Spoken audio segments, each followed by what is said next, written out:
Class tenth का NCERT based जो NCERT book होता है सीबीएसई का, उसके बेस पर हमने बहुत ही बेहतरीन क्वेश्चन पूरा तैयार किया है विज्ञान का, तो आपके लिए बहुत ही महत्वपूर्ण रहने वाला है। इससे पहले हमने क्लास नाइन्थ के लिए जो है क्लास नाइन्थ का जो पूरा एनसीईआरटी है उसके आधार पर हमने जो है महत्वपूर्ण प्रश्न जो है आप लोगों के लिए लेकर आया था। वो आप सभी ने बहुत उसको जो है सपोर्ट किया, उसको देखा। बहुत सारे स्टूडेंट, बहुत सारे कैंडिडेट ने क्लास टेंथ के लिए भी सेम तरह की सीरीज़ लाने का वहाँ पे जो है रिक्वेस्ट भी किया। तो भाई आज आप लोगों के लिए हम लेकर के आ गए हैं क्लास टेंथ का एनसीईआरटी साइंस का जो है पूरा सभी चैप्टर का जो है इम्पोर्टेंट एमसीक्यूज़। तो बहुत ही बेहतरीन क्लास रहने वाला। चलिए स्टार्ट करते हैं। सबसे पहले रासायनिक अभिक्रिया और समीकरण से। तो पहला क्वेश्चन देखिए, इसमें क्या है ना, जल्दी जल्दी हम थोड़ा आगे बढ़ेंगे। हो सकता है क्वेश्चन आपको दिखे, उसका एक्सप्लेनेशन भी दिखे, आंसर भी दिखे, ठीक है, कोई दिक्कत वाली बात नहीं। बस हम थोड़ा फास्ट इसको फास्ट फॉरवर्ड करके हम चलते जाएंगे, ठीक है, क्योंकि बहुत सारे क्वेश्चन हमारे पास और सभी क्वेश्चन को कवर भी करना है, सभी बहुत ही महत्वपूर्ण क्वेश्चन है, ठीक है। कोशिश करेंगे एक ही वीडियो में पूरा कंप्लीट हो जाए, इसीलिए कह रहा हूँ थोड़ा फास्ट फॉरवर्ड हम चलेंगे। ओके, देखिए सबसे पहला क्वेश्चन, जब कैल्शियम ऑक्साइड जल के साथ अभिक्रिया करता है तो उत्पाद क्या बनता है। कैल्शियम ऑक्साइड है मतलब CaO है, ये जल के साथ मतलब H2O के साथ क्रिया करता है, बहुत सिंपल है। तब बनता क्या है तो CaOH ट्वाइस बनता है, याद रखिएगा। इसको कैल्शियम हाइड्रोक्साइड कहते हैं। ऑप्शन ए बिल्कुल करेक्ट है, ठीक है। एक्सप्लेनेशन भी आपको मिलेगा, ठीक, देख सकते हैं। एक बार मैं बता देता हूँ पूरा डिटेल से। यहाँ पे आपको इसका सही उत्तर मिलेगा, इधर इसकी व्याख्या या एक्सप्लेनेशन मिलेगी, वो भी आपको अच्छे से समझ आ जाएगा। बहुत ही बेहतरीन तरह से ये नोट्स तैयार किया गया, ये आपके लिए बहुत हेल्पफुल साबित होगा, ठीक है। और ये पूरा अगर आपको PDF वगैरह चाहिए इसका, तो हमारे जो ऑफिशियल ऐप है सिंगरोल ट्यूटोरियल का, उसको डाउनलोड कर लीजिएगा, ठीक है। वहाँ पर आपको मिलेगा। मैं एक सेपरेट वीडियो बताऊंगा कहाँ मिलेगा, कैसे मिलेगा, किस तरह से आप उसको देख सकते हैं, नोट से रिवाइज कर सकते हैं, ठीक है। चलिए आगे बढ़ते हैं। नेक्स्ट क्वेश्चन देखिए, निम्नलिखित में कौन सी अभिक्रिया अपचयन को दर्शाती है। देखिए अपचयन को कौन सा अभिक्रिया दर्शा रहा है। अपचयन और ऑक्सीकरण, ये भी मैंने बहुत अच्छे से आप सभी को पढ़ाया है, ठीक है। अपचयन की अभिक्रिया में क्या होगा पता है, अपचयन की अभिक्रिया, ऑक्सीकरण की अभिक्रिया क्या होती है, समझ आ गया ना। तो अपचयन की अभिक्रिया में समझिए O2 का या ऑक्सीजन का जुड़ना क्या होता है, ऑक्सीजन का जुड़ना ऑक्सीकरण कहलाता है, और ऑक्सीजन का निकलना क्या कहलाता है, अपचयन कहलाता है। बस इतना ही सिंपल सा चीज़ याद रखना। यहाँ पे देखिए CuO है, जब H2 से अभिक्रिया करता है तो आगे देखिए CuO में से O निकल गया, Cu अकेले बच गया। सीधा सीधा बात है, यही क्या है, अपचयन अभिक्रिया। ऑप्शन ए पर टिक लगाइए, आगे बढ़िए, ठीक है। चलिए नेक्स्ट क्वेश्चन देखें, निम्नलिखित में से कौन सी विस्थापन अभिक्रिया का उदाहरण है। विस्थापन अभिक्रिया जानते हैं क्या करता है, एक जो है पदार्थ दूसरे पदार्थ को उसकी जगह से हटा देता है, ठीक है, खुद उसके जगह चले जाता है और हटा देता है। देखिए जैसे ये है, बहुत फेमस एग्जांपल है, बहुत बार इसको मैंने कराया भी, और सेम टू सेम यही क्वेश्चन बुक में भी दिया है, ठीक है, इसलिए इसको अच्छे से करके जाना है। जिंक जो है क्या करता है, देखिए कॉपर सल्फेट को, यहाँ देखिए ये जिंक कॉपर सल्फेट के साथ अभिक्रिया कर रहा है, जिंक जो है कॉपर सल्फेट को हटा देता है और जिंक सल्फेट बना लेता है, कॉपर को अलग कर देता है, ठीक है। तो ऑप्शन सी बिल्कुल करेक्ट है। एक्सप्लेनेशन भी देखते चलिएगा, ठीक है, इसलिए मैंने यहाँ पर आपके लिए सभी चीज़ें यहाँ पे लाया, बस मैं आपको एक्सप्लेन करते जा रहा हूँ, ठीक है, इसका उत्तर बताते जा रहा हूँ, एक्सप्लेन करते जा रहा हूँ, ठीक है। ये ज़्यादा अच्छा रहेगा कि आपको जल्दी से जल्दी इसमें आपको रिवाइज करने के लिए जल्दी से जल्दी बनेगा, ठीक है। तो यहाँ पे देखिए, एक रासायनिक समीकरण संतुलित क्यों किया जाता है, तो संतुलित सिर्फ और सिर्फ द्रव्यमान संरक्षण सिद्धांत को मान्यता देने के लिए ही संतुलित किया जाता है, ठीक है। आगे बढ़े, ठीक, बाकी वीडियो रोक करके आप एक्सप्लेनेशन अच्छे से देख सकते हैं, ठीक। चलिए देखिए नेक्स्ट क्वेश्चन, जिंक के टुकड़े को HCl में डालने पर क्या अवलोकन होता है। जिंक है Zn, इसको HCl में डाल दो, जिंक के टुकड़े को HCl में डाल दो, कुछ नहीं होता है, जिंक क्लोराइड बनता है। जिंक जो है ये क्लोरीन के साथ अभिक्रिया करके ZnCl2 बनाता है, ठीक है, ये याद रखिएगा, ठीक। अब ZnCl2 बनाता है, अब ये हाइड्रोजन बच गया, हाइड्रोजन क्या होगा, H2 जो है बाहर निकल जाता है, H2 गैस के रूप में निकल जाता है, सीधा सा बात है, ठीक। तो ZnCl2 जो है क्या है, ठीक है, ZnCl2 एक यौगिक है और H2 क्या है, यहाँ पर गैस है, तो हाइड्रोजन गैस का उत्सर्जन करता है। बिल्कुल करेक्ट आंसर है ऑप्शन सी, ठीक है। चलिए आगे बढ़ें। नेक्स्ट क्वेश्चन देखिए, निम्नलिखित में कौन सी जो है ऑक्सीडेशन उपचयन लिखा है। देखिए ऑक्सीडेशन मतलब होता है ऑक्सीकरण, या तो ऑक्सीकरण लिखा हो सकता है या तो उपचयन लिखा हो सकता है। उपचयन लिखा हो सकता है या ऑक्सीकरण भी लिखा हो सकता है, ज़्यादा सही ऑक्सीकरण आपको बुक में मिलेगा, लेकिन एक हिंदी शब्द ये भी उपचयन भी लिखा होता है। बाकी आप इंग्लिश भी देख सकते हैं, ऑक्सीडेशन, ऑक्सीडेशन मतलब ऑक्सीकरण। तो ऑक्सीकरण मतलब ऑक्सीजन का जुड़ना, ऑक्सीजन कहाँ जुड़ रहा है, देखिए यहाँ पे हाइड्रोजन अलग था, अब इधर देखिए जब ये एक उत्पाद बना तो यहाँ पे ऑक्सीजन जुड़ा हुआ दिखाई दिया, ऑप्शन ए बिल्कुल करेक्ट है। ठीक है, चलिए आगे बढ़े। जल में कैल्शियम ऑक्साइड मिलाने पर ताप क्यों उत्पन्न होता है? जल में जैसे ही हम कैल्शियम ऑक्साइड मिलाते हैं तो यहाँ पर ताप उत्पन्न होता है। ताप उत्पन्न होने की अभिक्रिया को ही ऊष्माक्षेपी अभिक्रिया कहते हैं, एक्सोथर्मिक कहते हैं। इसको भी मैंने बहुत डिटेल से बताया। ये सब आपको ना अब बहुत आसान लग रहा होगा, जो जितने बच्चे हमारे साथ शुरू से जुड़े हुए हैं ना उनके लिए ये सब एकदम हलवा सवाल लग रहा होगा। ठीक है, तो एक्सोथर्मिक क्या होता है, या इसको आप एक्सोथर्मिक बोलो या ऊष्माक्षेपी अभिक्रिया कहो। ऊष्माक्षेपी में ऊष्मा जो है क्या होता है, ऊष्मा या ताप जो उत्पन्न होता है, याद रखिएगा बस। और ऊष्माशोषी जो जिसको क्या कहते हैं, एंडोथर्मिक कहते हैं, और इसमें जो है ऊष्मा लिया जाता है, ग्रहण किया जाता है। तो ऑप्शन सी इसका बिल्कुल करेक्ट है। चलिए आगे बढ़ते हैं। नेक्स्ट क्वेश्चन जो है फोटोसिंथेसिस एक उदाहरण है। फोटोसिंथेसिस अगर बात करें तो फोटोसिंथेसिस मतलब क्या होता है, प्रकाश संश्लेषण। और प्रकाश संश्लेषण में प्रकाश की उपस्थिति में होता है, मतलब प्रकाश लिया जाता है, और प्रकाश लिया जाता है तो इसको ऊष्माशोषी अभिक्रिया कहेंगे। ऑप्शन बी बिल्कुल करेक्ट है। आगे बढ़ें, चलिए थोड़ा फास्ट पढ़ेंगे। दूध का खट्टा होना किस प्रकार की अभिक्रिया है? दूध का खट्टा होना जो है रासायनिक परिवर्तन है, रासायनिक अभिक्रिया होता है। ठीक है, और दूध में जो लैक्टिक अम्ल है वो बदल जाता है, उसकी संरचना बदल जाती है। ठीक है, समझ आया? तो दूध में जो लैक्टिक अम्ल बनने से दूध उसका स्वाद और संरचना बदल जाता है, और लैक्टिक अम्ल बनने से ही उसमें जो जीवाणु पाए जाते हैं उसको लैक्टोबैसिलस कहते हैं, पता है ना आप सभी को। ठीक, तो ये रासायनिक परिवर्तन है, बस इतना ऑप्शन पे टिक लगाना है, ऑप्शन सी पर। ठीक है, निम्नलिखित में से कौन सा अवसादन या इसको बोलते हैं प्रिसिपिटेशन अभिक्रिया है? प्रिसिपिटेशन मतलब जहाँ पर क्या होता है, अवक्षेप बन जाता है। अवक्षेपण भी लिखा हो सकता है, क्या लिखा हो सकता है, अवक्षेपण अभिक्रिया। ठीक है, अवक्षेपण अभिक्रिया कौन सा ये बताना है। तो देखिए जहाँ अवक्षेप बन रहा है, AgCl सिल। ठीक है, यहाँ पे देखिए AgCl क्या है, सिल्वर क्लोराइड है। सिल्वर क्लोराइड नीचे बैठ जाता है, जम जाता है, अवक्षेप बन जाता है, इसलिए इसको अवसादन या प्रिसिपिटेशन रिएक्शन कहते हैं। ऑप्शन ए बिल्कुल करेक्ट है। ठीक है, बाकी आप एक्सप्लेनेशन देखते चलिएगा। आगे देखें, जब Fe को CuSO4 विलयन में डाला जाता है तब क्या होगा? फिर से देखिए बहुत अच्छा क्वेश्चन है। तब क्या होगा, Fe जो है कॉपर से ज़्यादा क्रियाशील होता है। Fe और CuSO4 की जब अभिक्रिया कराई जाती है तो क्या होता है, ये Cu को हटा देता है, उसके जगह में खुद प्रवेश कर जाता है, तो ये बना लेता है FeSO4 और कॉपर को अलग कर देता है। ठीक है, तो भाई सिंपल सा है, ऑप्शन ए बिल्कुल करेक्ट है। ये होता है, ये अभिक्रिया होती है। ठीक है, ऑप्शन ए। चलिए आगे चलें। Fe जो ज़्यादा क्रियाशील होता है ना वो कम क्रियाशील को हटा देता है। विस्थापन अभिक्रिया में ऐसा ही होता है। ठीक, आगे देखिए संयोजन अभिक्रिया, एकदम नाम से ही समझना है आपको। संयोजन अभिक्रिया मतलब कॉम्बिनेशन हो रहा है, जुड़ रहे हैं। जुड़ने वाला कहीं चीज़ दिख रहा है आपको? हाँ भाई, पहले ही ऑप्शन दिख रहा है बिल्कुल। देखिए ये दोनों अलग अलग यौगिक हैं, दोनों जुड़ करके एक यौगिक बना लिए, बहुत सिंपल है। ठीक, चलिए आगे बढ़ें। गर्मी की उपस्थिति में FeSO4 का अपघटन होता है। अपघटन मतलब होता है टूटना, अपघटन अभिक्रिया मतलब होता है टूटना, डिकम्पोजिशन जिसको कहते हैं। तो देखिए FeSO4 जो है टूट करके अलग अलग उत्पाद बनाते हैं इस तरह से, Fe2O3, SO2 और SO3। ठीक है, ऑप्शन बी बिल्कुल करेक्ट है। चलिए आगे बढ़ें। आगे देखते हैं 14वां क्वेश्चन। देखिए जब AgBr पर प्रकाश डाला जाता है तब क्या होता है?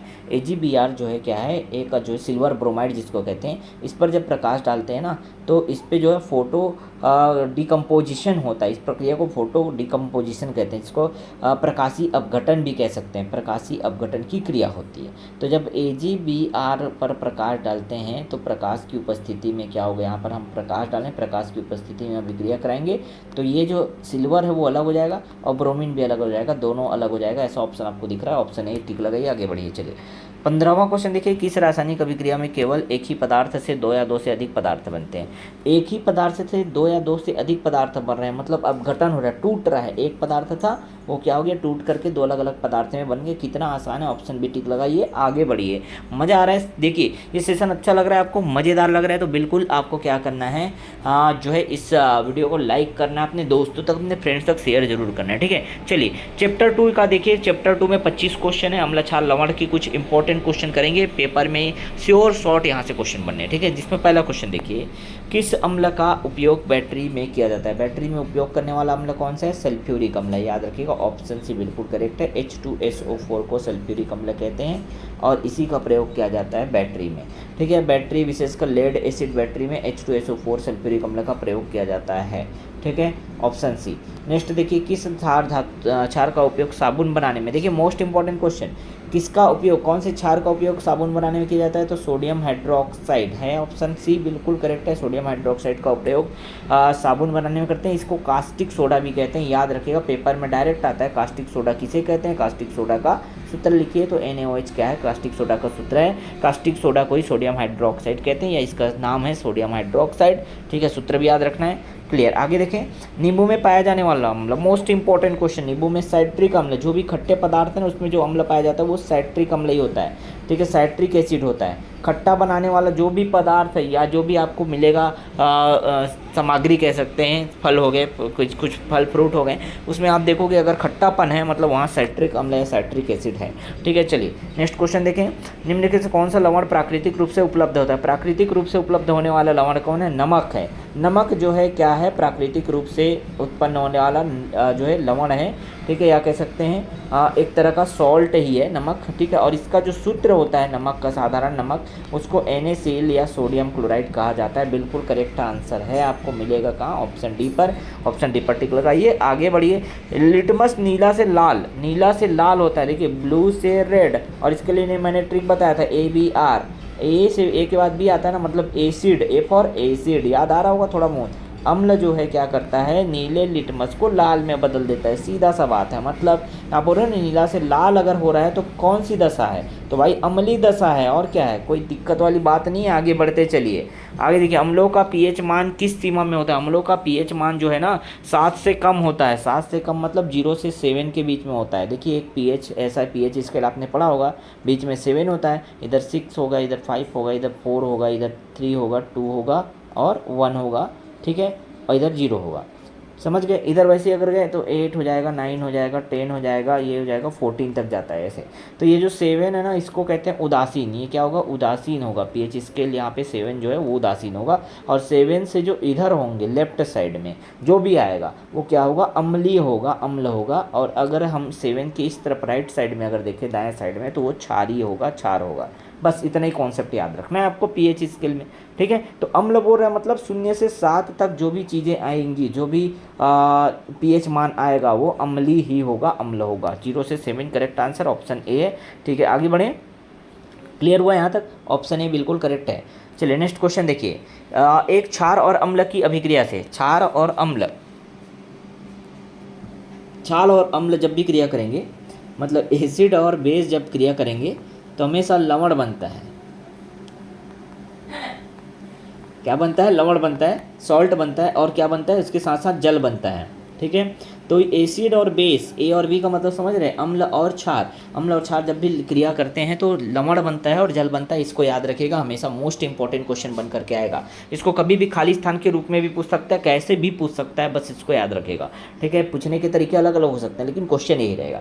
8वां प्रश्न देखिए, यहाँ पे देखिए दिख रहा है 8वां प्रश्न, किस यौगिक का प्रयोग जो है डायरिया में जल की कमी से लड़ने के लिए। पता है आप सभी को, डायरिया में जल की कमी से लड़ने के लिए ORS आपने सुना ही होगा, ये कौन आंसर इसका नहीं दे पाएगा।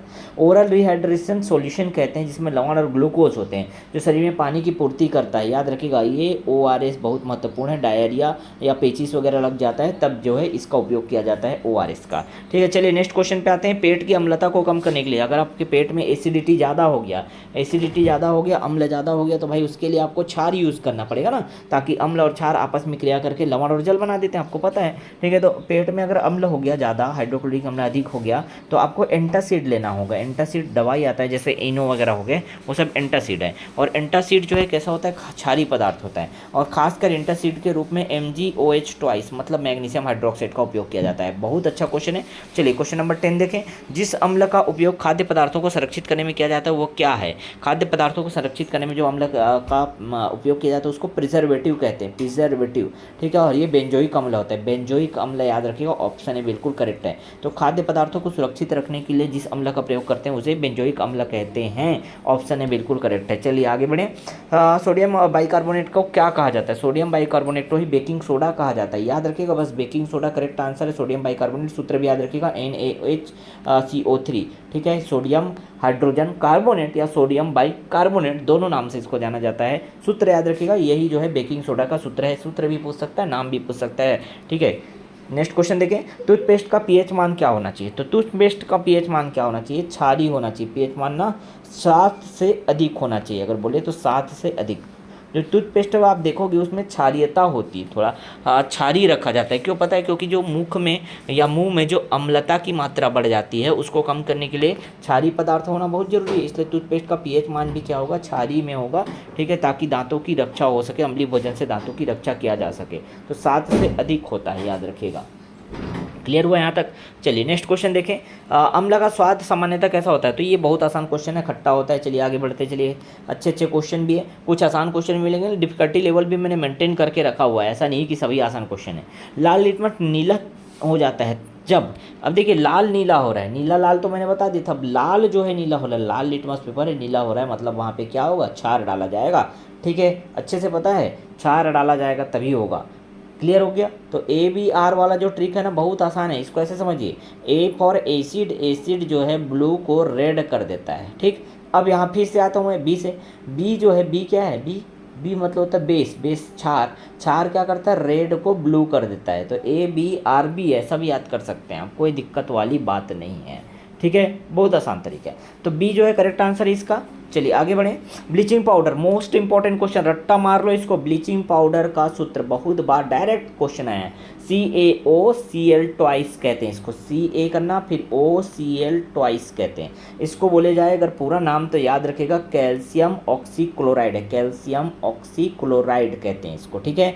तो ब्लीचिंग पाउडर का नाम अगर बोले, रासायनिक नाम बोले तो कैल्शियम ऑक्सीक्लोराइड होता है, ये Ca कैल्शियम है, O से ऑक्सी हो गया, Cl से क्लोराइड हो गया, और इसका सूत्र अगर बात करें तो CaOCl ट्वाइस ये होता है, ऑप्शन डी बिल्कुल करेक्ट है, ठीक है। चलिए और कुछ अतिरिक्त प्रश्न है यहाँ पे इसी चैप्टर के, वो भी देख लेते हैं। इनमें कौन सा प्राकृतिक संकेतक नहीं है, मतलब अम्ल क्षार की पहचान करने वाला प्राकृतिक संकेतक कौन सा नहीं है बोला है, ध्यान से देखिएगा, नहीं है।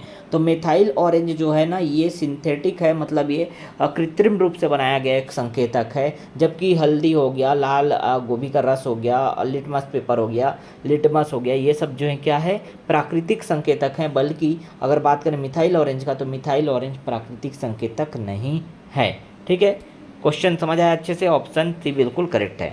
चलिए आगे देखिए, एक अम्लीय विलयन में हाइड्रोजन आयनों की सांद्रता में वृद्धि से पीएच मान में क्या परिवर्तन होता है? देखिए आप क्वेश्चन थोड़ा डिफिकल्ट लग रहा होगा ना आपको, ऐसे ही तो हमने रखा हुआ है, बहुत आसान तरीके से आपको इसको सॉल्व करते जाना है।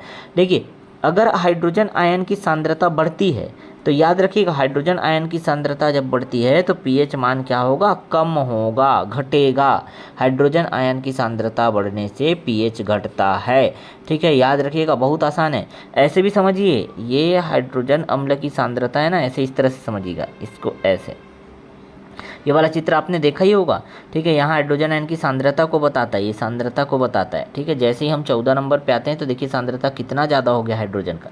जैसे जैसे हम जाते हैं इधर 7 पे तो कम रहेगा, 7 से और इधर कम जाएंगे तो और कम होते जाएगा, ये सांद्रता को ही बताता है। ये डायग्राम आपने देखा होगा जरूर, कहाँ? आपकी बुक में या किसी भी आप साइंस का बुक देख रहे होंगे 9th या 10th क्लास का, उसमें लिखा होगा, ये जो डायग्राम है दिख रहा होगा, ठीक है। तो ये जो पीएच मान अगर 7 है तो 7 से जब हम इधर जाते हैं, किधर जाते हैं? लेफ्ट साइड पे, तो यहाँ पर आप देख पाएंगे कि यहाँ पे सांद्रता जो है बहुत कम होता है, मतलब अम्लीय विलयन में H+ आयन की जो सांद्रता है वो क्या होगा? घटेगा, ठीक है, पीएच घटेगा। चलिए आगे बढ़ें।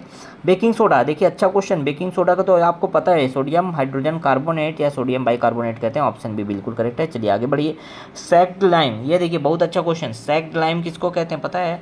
जो जल में चूना मिलाने पर बनता है, CaOH ट्वाइस को ही कहते हैं, कैल्शियम हाइड्रोक्साइड को ही स्लैग्ड लाइम कहते हैं, स्लैग्ड लाइम, बुझा हुआ चूना भी कहते हैं इसको, याद रखिएगा। अगर बात करें बुझा हुआ चूना, क्या बोलेंगे इसको? ऐसा लिख दूँ, बुझा हुआ चूना, बुझा हुआ चूना किसे कहते हैं? इसका सूत्र लिखे बोलेगा तो याद रखेगा, कैल्शियम हाइड्रोक्साइड CaOH ट्वाइस को ही स्लैग्ड लाइम या बुझा हुआ चूना कहा जाता है, ठीक है। चलिए आगे बढ़े नेक्स्ट क्वेश्चन पे।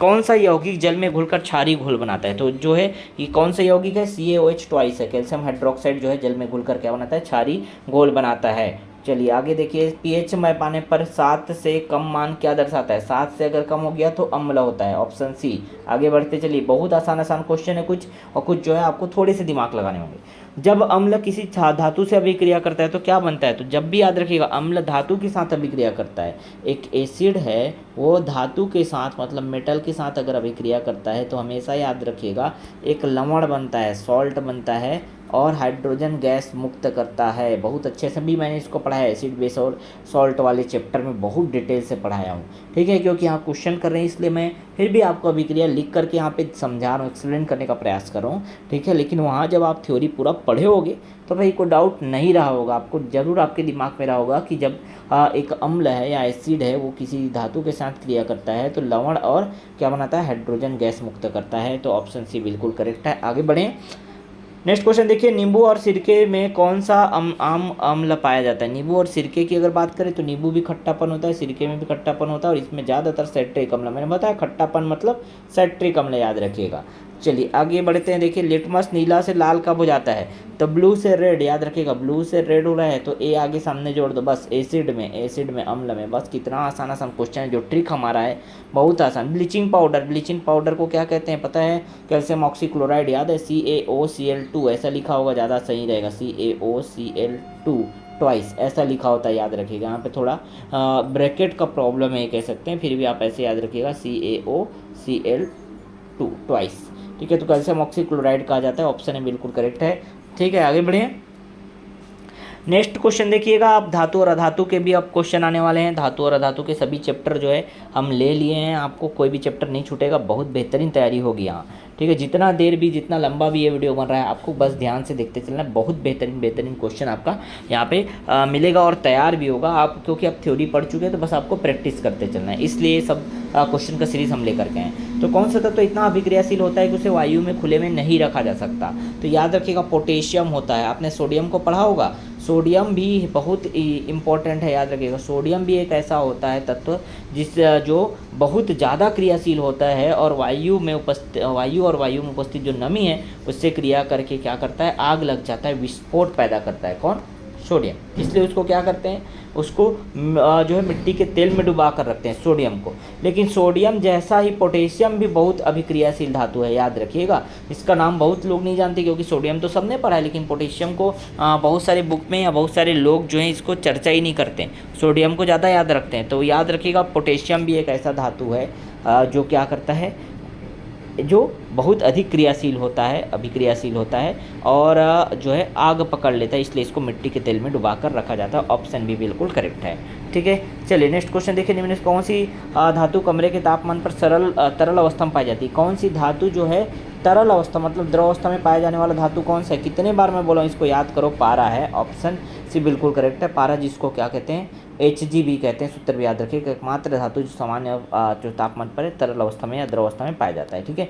चलिए नेक्स्ट क्वेश्चन देखिए, धातु में विद्युत का प्रवाह संभव होता है क्योंकि धातुओं में क्या होता है पता है, मुक्त इलेक्ट्रॉन होते हैं। जिस भी धातु का अगर बात करें तो धातुओं के पास होता है क्या, एक इलेक्ट्रॉन फ्री में रहता है, मुक्त रहता है, जो क्या करता है, इलेक्ट्रॉन के बहने के कारण ही तो विद्युत धारा उत्पन्न होता है। इसलिए याद रखिएगा धातु में विद्युत का प्रवाह संभव क्यों होता है, इसी मुक्त इलेक्ट्रॉन के कारण। तो याद रखिएगा मुक्त इलेक्ट्रॉन होते हैं इसीलिए, ठीक है। चलिए आगे देखें, निम्न में से कौन सी अधातु जो है विद्युत का सुचालक है। देखिए ये धातु तो वैसे विद्युत के सुचालक होते हैं, अच्छी बात है, लेकिन अधातु में भी अगर बात करें तो एक ऐसा अधातु है जो विद्युत का सुचालक है और उसका नाम है ग्रेफाइट। याद रखिएगा जो पेंसिल की लीड बनी होती है ना, पेंसिल जानते हैं, अप्सरा पेंसिल, नटराज पेंसिल, उसकी लीड जो बनी होती है वो ग्रेफाइट की बनी होती है और ग्रेफाइट कार्बन का ही एक अपर रूप है जिसमें स्वतंत्र इलेक्ट्रॉन जो है पाए जाते हैं और जिसकी वजह से वहाँ विद्युत का जो है विद्युत का धारा या विद्युत धारा संभव होता है। मतलब विद्युत का सुचालक अगर कोई है अधातु तो वो ग्रेफाइट है, याद रखिएगा, ऑप्शन सी। नेक्स्ट क्वेश्चन देखिए, कौन सी अधातु कठोर होती है। अधातु है उसके बावजूद वो कठोर है तो भाई उसको याद रखना है, हीरा है। कौन, डायमंड। डायमंड क्या है, कार्बन का एक अपर रूप है, रहने को तो ये अधातु है, अधातुओं का ये गुण नहीं होता कि वो बहुत ज़्यादा कठोर हो, लेकिन हीरा जो है कार्बन का अपर रूप है और सबसे कठोर ज्ञात पदार्थ है, याद रखिएगा।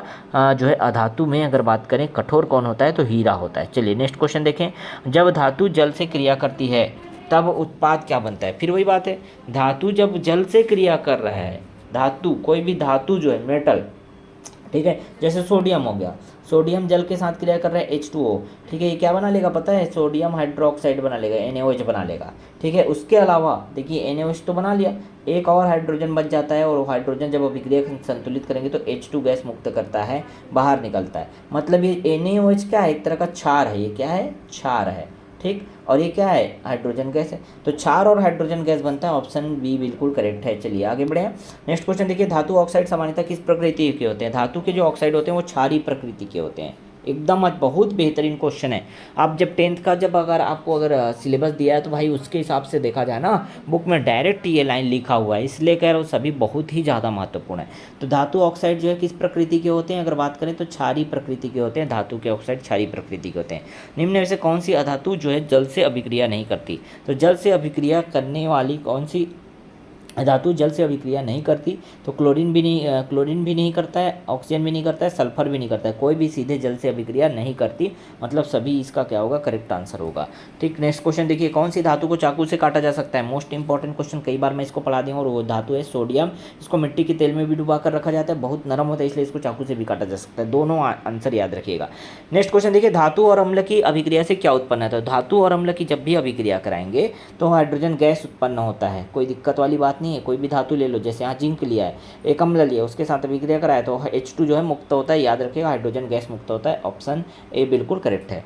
चलिए नेक्स्ट क्वेश्चन देखिए, सोडियम और पोटेशियम को मिट्टी तेल में रखा जाता है, क्यों, क्योंकि क्या होता है पता है, ये जल और वायु से प्रतिक्रिया कर लेते हैं और बहुत विस्फोट हो जाते हैं, आग लग जाता है, इसलिए इसको रोकने के लिए इसको मिट्टी के तेल में डुबा कर रखा जाता है, मिट्टी के तेल में रखा जाता है। एल्यूमिनियम का उपयोग, नेक्स्ट क्वेश्चन देखिए, एल्यूमिनियम का उपयोग जो है बिजली के तारों में क्यों होता है, क्यों होता है पता है, क्योंकि जो है उच्च विद्युत चालकता रखता है और हल्का होता है, इसीलिए एल्यूमिनियम का उपयोग किया जाता है। एल्यूमिनियम को देखे होंगे ना, एल्यूमिनियम का वायर या जो है आपने कोई पदार्थ देखा होगा, वो काफ़ी हल्का होता है, ठीक है, और विद्युत चालकता रखता है, मतलब विद्युत को एक जगह से दूसरे जगह तक ले जाना भी संभव है, इसलिए बिजली के तारों में इसका प्रयोग किया जाता है एल्यूमिनियम का। ठीक है, सस्ता भी होता है, ये भी कह सकते हैं, ऐसा नहीं है कि सस्ता भी होता है, लेकिन मेन कारण अगर बोले, बाकी तांबा और चांदी से तो सस्ता ही होता है, बट मेन अगर रीज़न देखा जाए तो ये जो है, ये ऑप्शन सी आएगा, याद रखिएगा, विद्युत चालकता रखता है और हल्का भी होता है। चलिए नेक्स्ट क्वेश्चन देखिए, निम्नलिखित में कौन सी विशेषता धातुओं की नहीं है, तो धातुओं की विशेषता कौन सी नहीं है बताना है। तो भंगुरता जो है ना, ब्रिटलनेस, ये धातुओं की विशेषता नहीं है। धातु तो आघातवर्धनी होते हैं, उसको कितना भी पीटो वो क्या होगा, वो फैलते जाएगा भाई, बेचारा टूटेगा नहीं। लेकिन याद रखिएगा, जो अधातु होते हैं वो ब्रिटल होते हैं, भंगुर होते हैं, तो पूरा क्या बोले, ऐसा जैसे कांच टूटता है ना, इस तरह से कांच टूट जाता है टुकड़े टुकड़े में, वैसे ही धातु भी टूट जाते हैं। ठीक है, भंगुर होते हैं, लेकिन धातुओं की ये विशेषता नहीं है कि ये भंगुर होते हैं। ठीक है, बाकी सभी गुण जो देखिए, तन्यता हो गया, विद्युत चालकता हो गया, धात्विक चमक हो गया, सभी धातुओं के गुण हैं ए, बी और डी, लेकिन वो जो भंगुरता है, ब्रिटलनेस, वो धातुओं का गुण नहीं है। ठीक है, चलिए आगे बढ़ें।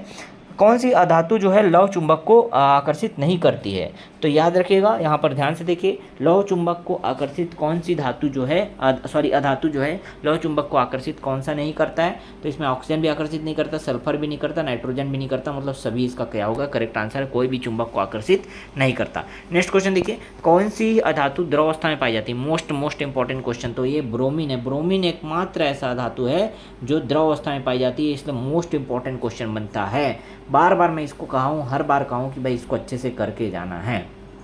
ठीक है, धातुओं के और कुछ अतिरिक्त प्रश्न वो भी देख लीजिए। कौन सा एक धातु है जो विद्युत का जो है सुचालक है, तो आपको पता है ये ग्रेफाइट है। ठीक है, आगे बढ़ते चलिएगा। कौन से धातु को कैंची से काटा जा सकता है, सोडियम को। अब चाकू की जगह कैंची लिख दिया तो क्यों घबराना, वही मतलब है, नरम धातु है तो इसको चाकू से काटो या कैंची से काटो। खुली हवा में रखने पर किस धातु की सतह पर जल्दी ही धुंधली परत जो है बन जाती है, तो सोडियम पर। कारण क्या पता है, क्योंकि सोडियम जो है बहुत अधिक क्रियाशील होता है, बहुत तेज क्रियाशील करता है, इसलिए इसको मिट्टी के तेल में जो है रखा जाता है डुबाकर। नेक्स्ट क्वेश्चन देखिए, अधातुओं से संबंधित कौन सा कथन सही नहीं है, धातुओं के संबंध में कौन सा कथन जो है सही नहीं है, वो सही नहीं वाले को खोजना है। तो ये सुचालक होते हैं, धातु विद्युत के सुचालक होते हैं, ये सही नहीं है। ठीक है, ये कुचालक होते हैं, लेकिन यहाँ पर लिखा है कि सुचालक होते हैं, तो आप बोलोगे भाई ये कथन सही नहीं है, ऑप्शन ए बिल्कुल करेक्ट है। चलिए नेक्स्ट क्वेश्चन देखिए, लिटमस को लाल से नीला रंग बदलने के लिए, फिर से वही बात है, रेड को ब्लू कर रहा है, तो रेड को ब्लू कौन करता है, क्षार करता है ना, वही ABRB वाला ट्रिक याद रखिएगा, ABRB। देखिए कैसे होता है, ये एसिड है, ए फॉर एसिड याद रखिएगा, एसिड जो है ब्लू को रेड कर देता है, B से ब्लू, R से रेड। अब यहाँ नीचे जब देखूंगा तो इस B को मैं क्या बोल रहा हूँ, बेस बोल रहा हूँ, क्षार क्या करता है, रेड को ब्लू कर देता है, बस कुछ दिक्कत वाली बात नहीं। ठीक है, बस वही ट्रिक है, ऑप्शन बी बिल्कुल करेक्ट है। वही ट्रिक आपको हर बार लगाते जाना है। लोहे में जंग लगने की प्रक्रिया को क्या कहते हैं? लोहे में जो जंग लगने की प्रक्रिया वो ऑक्सीकरण की प्रक्रिया कहते हैं। ऑक्सीकरण के कारण ही लोहे में जंग लगता है। ऑक्सीकरण और नमी की उपस्थिति में ही जो है धातु का ऑक्साइड बन जाता है, जिसे हम जंग कहते हैं, धातु ऑक्साइड को। ठीक है, चलिए नेक्स्ट क्वेश्चन देखिए, किस धातु का प्रयोग थर्मामीटर में किया जाता है? थर्मामीटर में प्रयोग किया जाने वाला धातु, एकमात्र धातु पारा जो है तरल अवस्था में पाया जाता है, इसलिए इसको क्या करते हैं? तापक्रम मापने के लिए थर्मामीटर में इसका उपयोग किया जाता है, भरकर रखा जाता है। नेक्स्ट क्वेश्चन देखिए, निम्न का कौन सा युग्म गलत है ये बताना है। गलत कौन सा है? तो जस्ता, देखिए जस्ता को आप ध्यान से देखिएगा। जस्ता जिसको जिंक भी कहते हैं, और जिंक जो है क्या है? एक धातु है, अधातु नहीं है। ठीक है, तो जिंक जो है धातु है, बिल्कुल करेक्ट होगा, लेकिन ये गलत है। और पूछा है गलत है तो ऑप्शन डी बिल्कुल सही आंसर होगा आपका।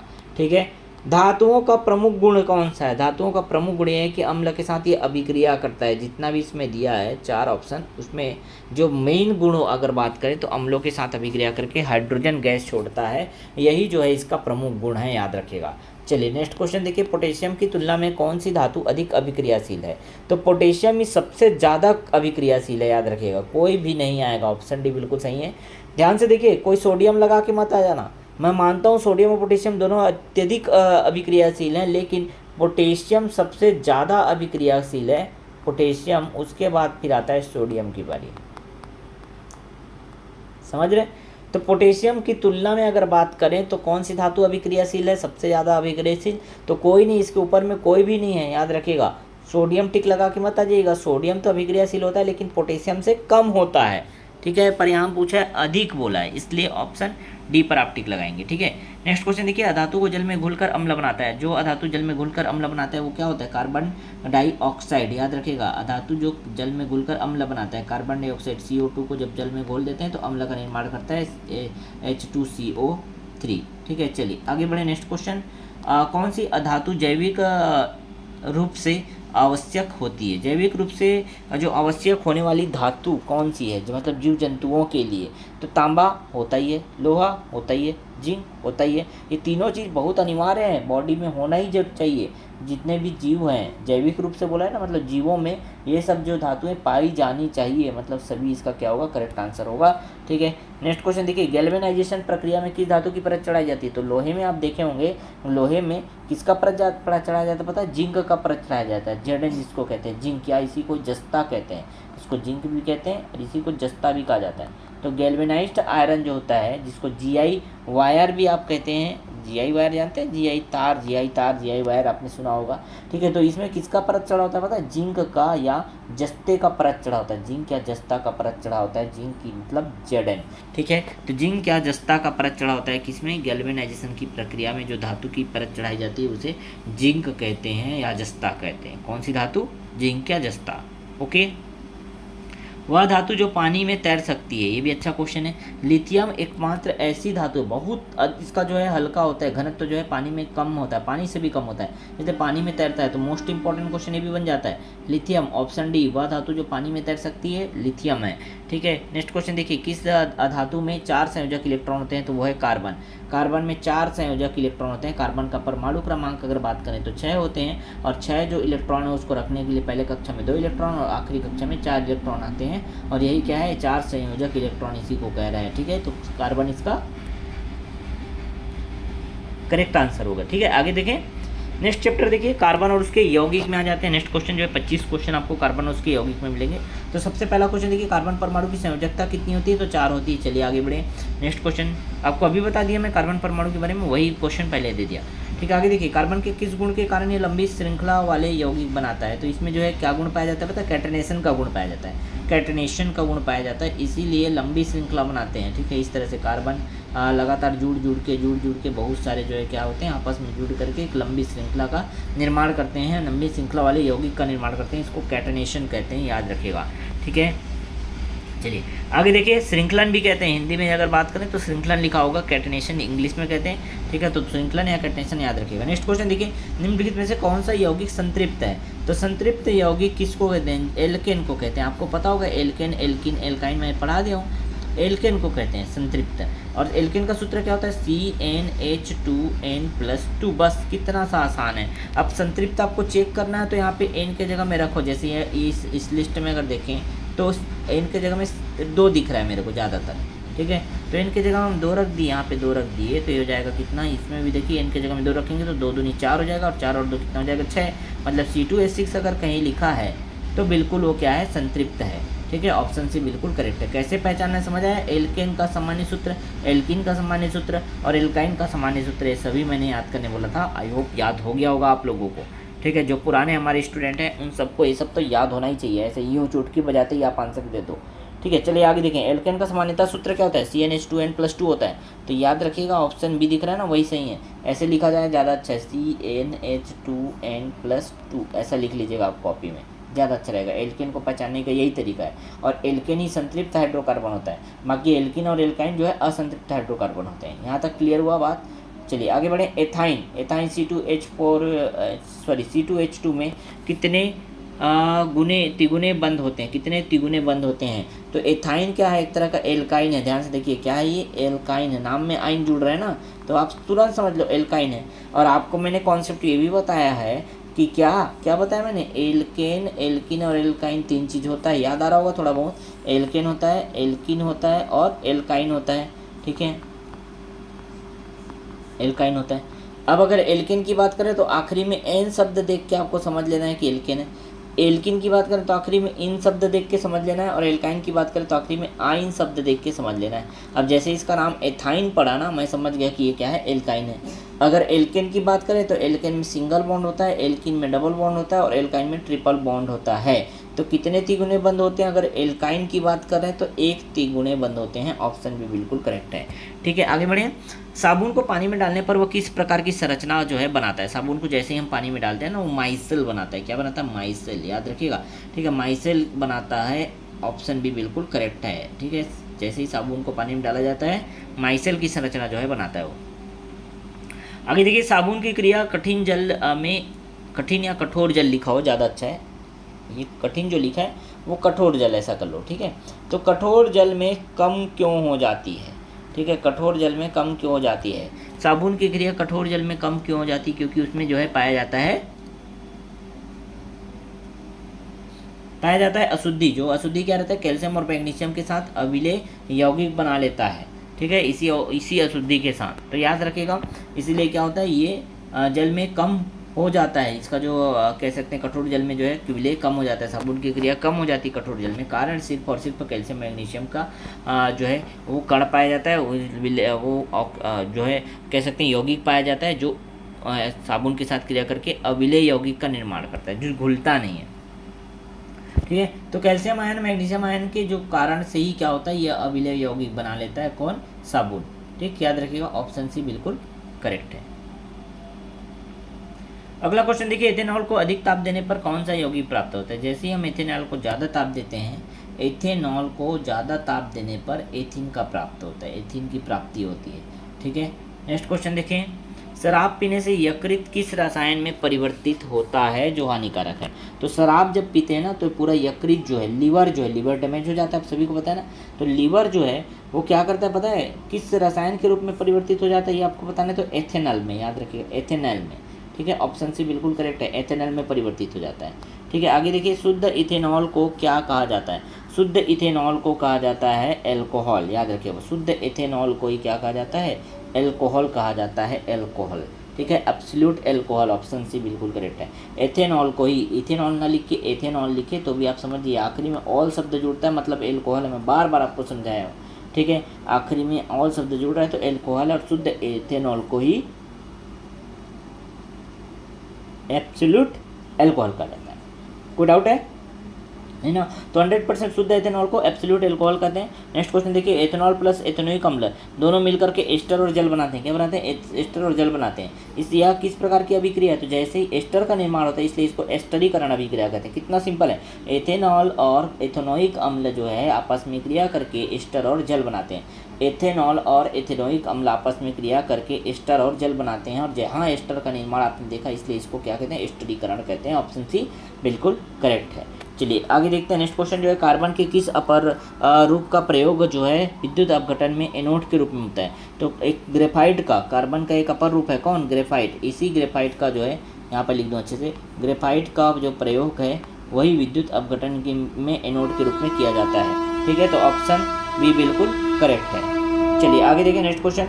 एसिटिक अम्ल का पीएच मान, अम्ल है मतलब सीधा समझ जाइए 7 से कम होगा, 7 से कम होगा तो 7 से कम में एकदम 1 नहीं डाल देना है, 1, क्योंकि 1 अगर बोले तो सांद्र अम्ल होता है, बहुत जो है प्रबल अम्ल कह सकते हैं, उसका मान 1 होगा।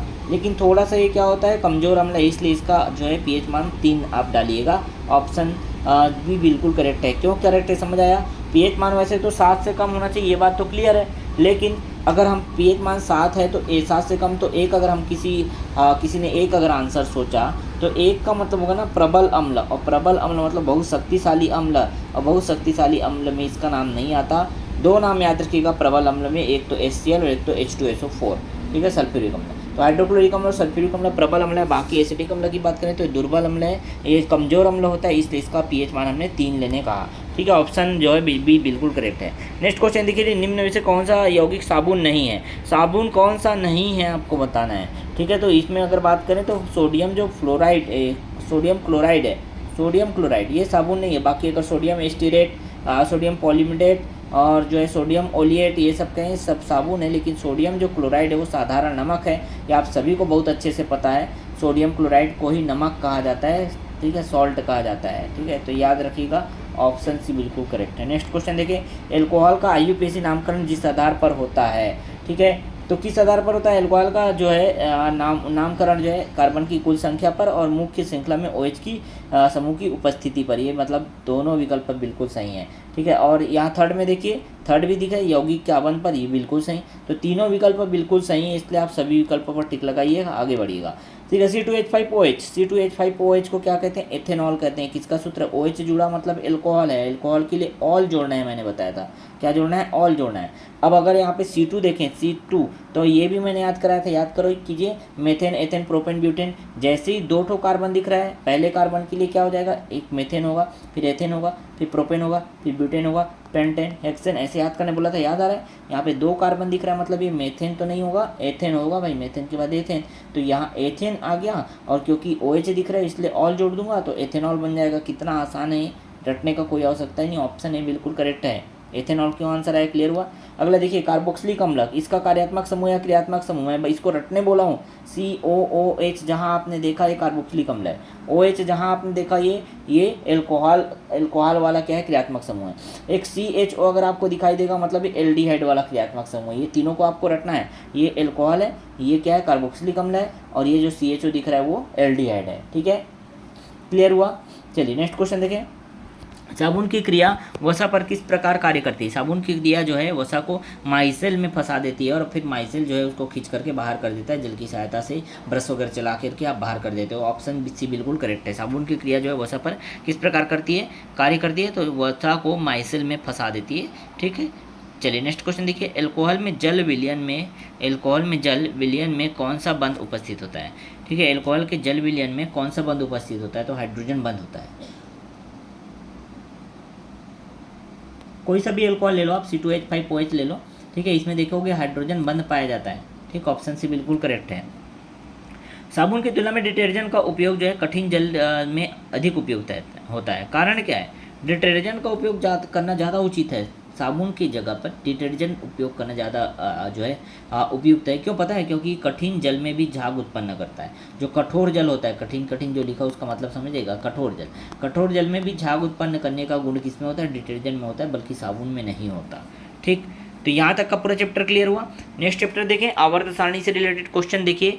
आवर्त सारणी में तत्वों को किस आधार पर व्यवस्थित किया गया है? आवर्त सारणी में तत्वों को जो है उनके आवर्त सारणी में, जो आधुनिक आवर्त सारणी में, उसमें परमाणु संख्या या परमाणु क्रमांक के हिसाब से जो है व्यवस्थित किया गया है, ठीक है। पूरा डिटेल क्लास तो मैंने आज ही सुबह आपको प्रोवाइड कराया है, 2 घंटे का क्लास है वो, और 2 घंटे का क्लास देखने के बाद आपको परमाणु ये जो तत्व हैं, आवर्त सारणी है, आवर्त सारणी की गुण विशेषता है, वो एकदम हलवा लगने लग जाएंगे। तो 2 घंटे का क्लास जरूर आप जो है अटेंड कीजिएगा। बहुत बेहतरीन क्लास था, काफ़ी मेहनत करके मैंने उसको आप लोगों के लिए जो है बनाया था, ठीक है। तो वो आपको देखना तो बनता है, बहुत बेहतरीन क्लास था वो, ठीक। प्लेलिस्ट में जाएंगे, सभी मिल जाएगा, सभी क्लास मिल जाएगा, लेकिन मैं विशेष कर रहा हूँ आवर्त सारणी वाला क्लास जरूर देखिएगा, वहाँ से बहुत क्वेश्चन बनेंगे और आपका क्लियर भी जो कॉन्सेप्ट है वो भी क्लियर हो जाएगा, ठीक है, समझ आ गया।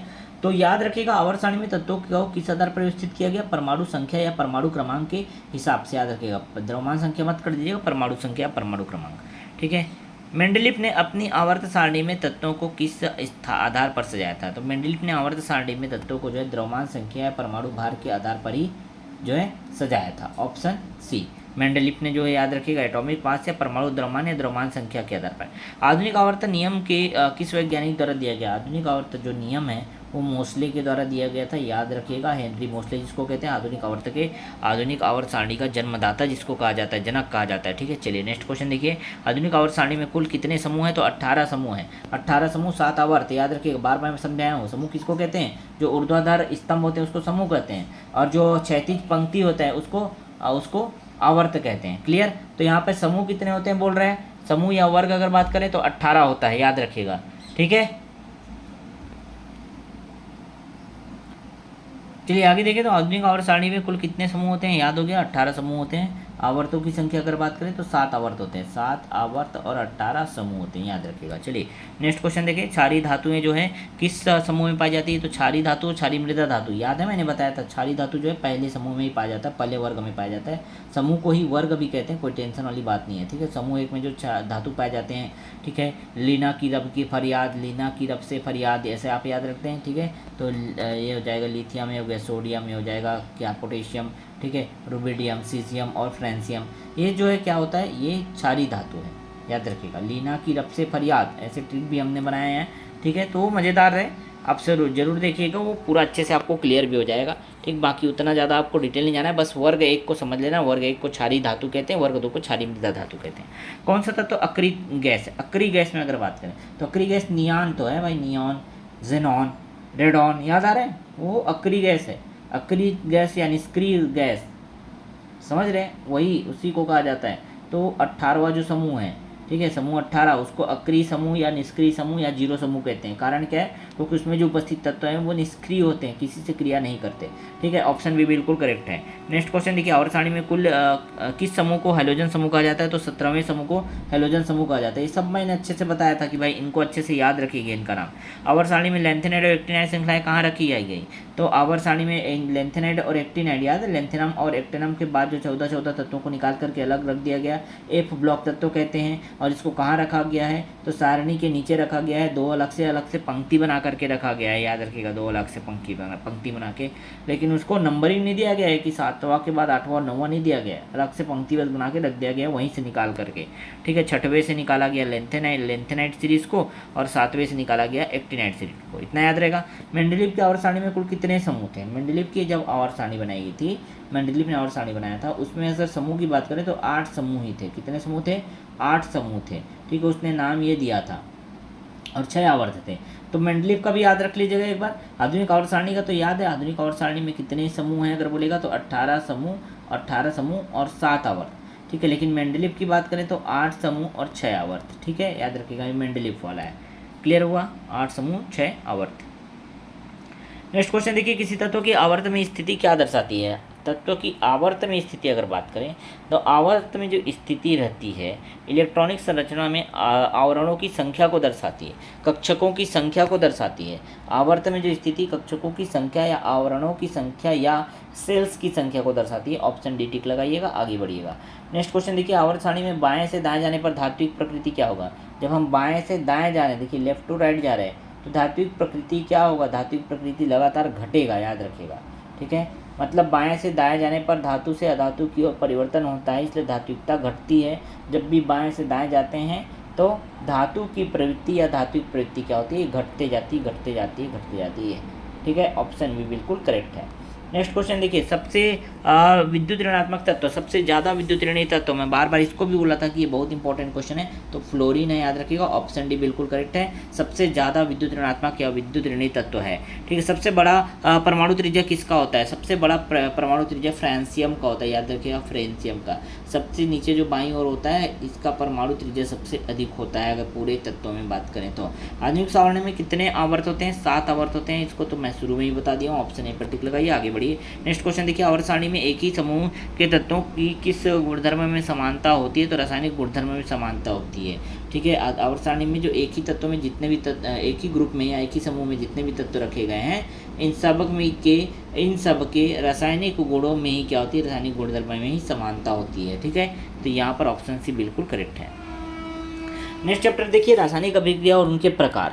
रासायनिक अभिक्रिया और उनके प्रकार में देखिए मैग्नीशियम को जलाकर जो है जलाने पर प्राप्त राख को जल में घोलने पर क्या बनता है, तो मैग्नीशियम हाइड्रोक्साइड बनता है। ठीक है, मैग्नीशियम हाइड्रोक्साइड, यहाँ पे ऑप्शन बी टिक लगाइएगा। ठीक है, ये अभिक्रिया भी दिया है, बहुत इंपॉर्टेंट है, क्यों पता है, क्लास 10th के बुक में डायरेक्टली दिया हुआ है। तो मैग्नीशियम जब जलता है, मतलब ऑक्सीजन की उपस्थिति में जब जलता है तो MgO बना लेता है, MgO आगे जल में जब घुलता है तो MgOH ट्वाइस बना लेता है, मैग्नीशियम हाइड्रोक्साइड बना लेता है। बहुत सिंपल सा इसका रिएक्शन है, वो याद रखिएगा। पहले मैग्नीशियम जल रहा है, जलना मतलब दहन होना, दहन मतलब ऑक्सीजन की उपस्थिति के बिना नहीं होगा, ऑक्सीजन से क्रिया करता है तो MgO बना लेता है। अभी MgO जो है मैग्नीशियम ऑक्साइड जो बन गया है वो आगे जो है जल के साथ क्रिया करता है और क्या बना लेगा, यही फिर बना लेता है MgOH ट्वाइस बना लेता है। बहुत सिंपल है। ठीक है, अभिक्रिया संतुलित नहीं कर रहा हूँ मैं, बस आपको अभिक्रिया कैसे हो रहा है वो बताने का प्रयास कर रहा हूँ। ठीक, क्लियर हुआ। नेक्स्ट क्वेश्चन देखिए तांबा और चांदी नाइट्रेट। देखिए तांबा और सिल्वर नाइट्रेट कह दो, चांदी नाइट्रेट जो लिखा है, तांबा कॉपर और सिल्वर नाइट्रेट के विलयन में डुबोया जाता है। तांबा को AgNO3 के विलयन में जब डुबोया जाता है तो क्या होगा, इतना सिंपल सा क्वेश्चन है। तो आपको पता है तांबा जो है ज़्यादा क्रियाशील होता है। तांबा जो है कॉपर की अभिक्रिया करा रहे हैं ना AgNO3 के साथ, तो आपको पता होना चाहिए कि तांबा ज़्यादा क्रियाशील होता है किससे, Ag से। और ये तो बार बार आप जानते हो कि जो कमज़ोर होता है उसको लात मार के भगा दिया जाता है, बाहर भगा दिया जाता है, खुद घुस जाता है, मतलब ये बना लेगा CuNO3 ट्वाइस। मतलब सीधा सा बात है, तांबा जो है नाइट्रेट में बदल जाएगा और चांदी को मुक्त कर देगा, चांदी बोलेगा जाओ तुम अलग हो। ठीक है, ऑप्शन भी बिल्कुल करेक्ट है। चलिए नेक्स्ट क्वेश्चन देखें। लौह या लोहे पर जल की क्रिया से क्या बनता है। लोहे पर जब भी हम जल की क्रिया कराते हैं तो क्या बनेगा ये आपको बताना है। तो Fe3O4 बनता है, Fe3O4 और H2 मुक्त होता है। ठीक है, याद रखिएगा इसको, अच्छा क्वेश्चन है। लोहे पर जल की क्रिया से क्या उत्पाद बनते हैं, तो Fe3O4 प्लस H2 बनता है, याद रखिएगा, option C is the right answer. Next question देखिए, किस अभिक्रिया में ऊर्जा अवशोषित होती है। ऊर्जा अवशोषित होने वाली अभिक्रिया कौन सा है, ऊष्माशोषी अभिक्रिया है। अवशोषित हो रहे हैं ना तो ऊष्माशोषी अभिक्रिया, जहाँ से ऊर्जा निकलती है ऊष्माक्षेपी अभिक्रिया बोलते हैं, कोई दिक्कत वाली बात नहीं। आगे देखिए नेक्स्ट क्वेश्चन दिख रहा है आपको, नींबू के रस में कौन सी रासायनिक अभिक्रिया होती है जिससे नीले लिटमस का रंग लाल हो जाता है। तो नीले का रेड हो जाता है, याद रखिएगा, किसमें, एसिड में, अम्लीय अभिक्रिया होती है। ऑप्शन बी बिल्कुल करेक्ट है। नेक्स्ट क्वेश्चन देखिए, निम्नलिखित में कौन सी अभिक्रिया अपघटन अभिक्रिया नहीं है। अपघटन किसमें नहीं हो रहा है ये बताना है। तो ऑप्शन सी आपको क्लियर दिख रहा होगा, यहाँ पे क्या होता है, ये दोनों अलग अलग चीज़ें जो जुड़ जा रहे हैं, संयोजन अभिक्रिया हो रहा है। बाकी में देखिए अपघटित हो रहा है, लेकिन जो सी ऑप्शन है उसमें देखिए संयोजित अभिक्रिया, संयोजन अभिक्रिया हो रहा है। ऑप्शन सी जो है बिल्कुल करेक्ट है, क्योंकि आप पूछा है अपघटन नहीं है। ठीक, चलिए नेक्स्ट देखें, 7वां प्रश्न देखिए, Fe की क्रिया CuSO4 के साथ जब कराई जाती है तो Fe ज़्यादा क्रियाशील होने के कारण Cu को हटा देता है, और ये किस प्रकार की अभिक्रिया है, तो इसको बोलते हैं विस्थापन अभिक्रिया। बहुत सिंपल है, ऑप्शन सी बिल्कुल करेक्ट है। चलिए आगे देखते हैं कि किस प्रक्रिया में गैस निकलती है और ताप भी उत्पन्न होता है। तो गैस निकलना और ताप उत्पन्न होना, इनमें से कौन सी जो है प्रक्रिया है जहाँ गैस भी उत्पन्न होगा। ठीक है, गैस निकलता है मतलब और ताप भी उत्पन्न होगा, गैस भी निकलेगा ताप भी उत्पन्न होगा। तो याद रखिएगा, जिंक की क्रिया जब HCl के साथ कराते हैं तो ZnCl2 बनता है। ZnCl2 मतलब जिंक क्लोराइड के साथ साथ यहाँ पे H2 निकलता है, याद रखिएगा, ऑप्शन डी बिल्कुल करेक्ट है। इन दोनों की अभिक्रिया कराने पर ही गैस निकलता है और ताप भी उत्पन्न होता है। ठीक, नेक्स्ट क्वेश्चन देखें, नीचे दिए गए में कौन सी अभिक्रिया जो है द्विस्थापन है। दोनों तरफ विस्थापन हो रहा है, मतलब 2 बार विस्थापन हो रहा है कह दीजिए। ठीक है, तो AgNO3 NaCl दोनों की अभिक्रिया कराते हैं। तो देखिए Cl वाले के साथ कौन चले गया, Ag चले गया, और Na किसके साथ चले गया, NO3 के साथ, मतलब ये बना लिया सोडियम नाइट्रेट। ठीक है, और AgCl बना लिया सोडियम जो है सिल्वर क्लोराइड। ठीक है, चलिए तो इस तरह से द्विस्थापन दोनों जगह से विस्थापन हो रहा है। ठीक है, याद रखिएगा। नेक्स्ट क्वेश्चन, अभिक्रियाशील श्रेणी में ऊपर वाले तत्वों की तुलना में नीचे वाले तत्व क्या होते हैं, कम क्रियाशील होते हैं। ठीक है, कम क्रियाशील या कम सक्रिय होते हैं। ऑप्शन बी बिल्कुल करेक्ट है। नेक्स्ट क्वेश्चन देखिए, नेक्स्ट Fe का क्रिया जब H2SO4 मतलब सल्फ्यूरिक अम्ल के साथ कराया जाता है तो FeSO4 प्लस H2 बनता है। ठीक है, इसको क्या कहेंगे, तो इसको भी वही सीधा सा बात है, विस्थापन अभिक्रिया कहेंगे। Fe जाके खुद उसके जगह में घुस गया, इसके जगह में यहाँ पे ऐसे करूँ तो समझ आएगा। Fe जाके H2 को हटा दिया और उसके जगह में घुस गया तो FeSO4 बन गया और H2 मुक्त हो गया। ठीक है, ये विस्थापन अभिक्रिया है।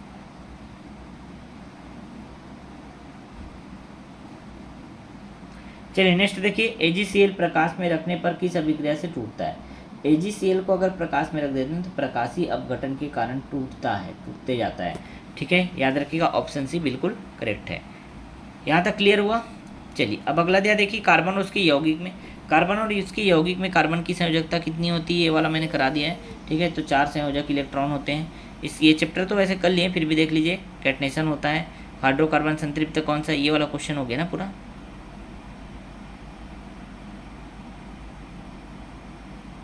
हाँ, ये सभी हो गया, ये क्वेश्चन हम लोगों ने कर लिया है। साबुन के अणु जो है कौन सी संरचना जल में स्नेही होता है, तो जल में स्नेही की अगर बात करें तो कार्बोक्सिलिक समूह होता है जल में स्नेही। ठीक है, नहीं हुआ होगा वो क्वेश्चन को मैं करा दे रहा हूँ। आगे देखिए, समानता का क्या अर्थ है। अगर बात करें कार्बनिक यौगिकों में समानता का, तो इसका अर्थ होता है कि एक ही रासायनिक सूत्र होते हैं परंतु जो है संरचना भिन्न होती है। ठीक है, ऑप्शन बी बिल्कुल करेक्ट। एथेनॉल और एथेनोइक अम्ल का बीच अगर हम क्रिया करते हैं, ठीक है, तो कौन सा उत्पाद बनता है, याद रखिएगा। एथेनोइक अम्ल की जब भी क्रिया करते हैं तो एस्टर बनता है। क्या बनता है, एस्टर बनता है। इसको एस्टरीकरण अभिक्रिया कहते हैं। ठीक है, तो किसका निर्माण होता है, एस्टर का निर्माण होता है। बस इतना याद रखिएगा, जब भी एथेनॉल और एथेनोइक अम्ल की क्रिया होगी एस्टर का निर्माण होगा, और एस्टरीकरण कहते हैं इसी अभिक्रिया को। चलिए नेक्स्ट क्वेश्चन देखिए, एस्टर की गंध कैसी होती है, तो फल जैसी गंध आती है एस्टर में। ठीक है, इसी कारण इन्हें सुगंधित पदार्थों के लिए उपयोग किया जाता है एस्टर को। ठीक है, तो फल जैसी गंध होती है एस्टर में। नेक्स्ट क्वेश्चन देखिए, हाइड्रोजन के साथ एल्कीन भी हो सकता है। एल्कीन लिखा हो या अल्कीन लिखा हो, इसकी अभिक्रिया को क्या कहते हैं। हाइड्रोजन के साथ अगर हम करा रहे हैं तो इसको कहते हैं हाइड्रोजनीकरण। हाइड्रोजन के साथ करा रहे हैं ना, एल्कीन, कोई सा भी एक एल्कीन ले लो, एल्केन एल्किल एल्काइन पढ़ा है, तो एल्कीन, किसी भी एल्कीन की अभिक्रिया अगर हम हाइड्रोजन के साथ करा रहे हैं तो इसको हाइड्रोजनीकरण कहते हैं। ऑप्शन सी बिल्कुल करेक्ट है। नेक्स्ट देखिए, निम्नलिखित कौन से यौगिक के कार्बोक्सिलिक अम्ल है, तो कार्बोक्सिलिक अम्ल क्या होता है पता है, COOH होता है जिसमें। तो देखिए आपका ऑप्शन भी दिख रहा होगा, CH3COH। ठीक है, कार्बोक्सिलिक अम्ल जिसको एथेनोइक अम्ल कहते हैं। क्लियर। नेक्स्ट क्वेश्चन देखिए, कार्बन कितने प्रकार के संरक्षित कक्ष बनाता है, तो कार्बन जो है ना केवल और केवल कौन कौन सा बनाता है, देखिए sp बनाता है, बिल्कुल सही। sp2 बनाता है और sp3 बनाता है। याद रखिएगा इतना ही बनाता है, sp3d2 sp3d ऐसा कुछ नहीं बनाता। तो सी करेक्ट आंसर है, सी पर टिक लगाइएगा। ठीक, आगे बढ़िएगा। साबुन का क्षारीय अपघटन किस अभिक्रिया का उदाहरण, क्षारीय अपघटन की बात कर रहा है तो ये साबुनीकरण या सैपोनिफिकेशन का उदाहरण है। ठीक है, ऑप्शन सी बिल्कुल करेक्ट है। नेक्स्ट क्वेश्चन देखिए, साबुन कठोर जल में प्रभावी होता है। ठीक, कठोर जल में प्रभावी क्यों होता है, इसका कारण यहाँ पे बताया। ठीक है, चलिए बताइए, प्रभावी क्यों नहीं होता ये बताना है। नहीं शब्द है, याद रखिएगा। क्यों होता है नहीं, क्यों नहीं होता है ये बताना है। तो क्योंकि उसमें कैल्शियम और मैग्नीशियम के क्या होते हैं, अघुलनशील यौगिक बना लेते हैं, इसलिए क्या होता है ये प्रभावी नहीं होते, इतने प्रभावशाली नहीं होते। चलिए नेक्स्ट क्वेश्चन देखें।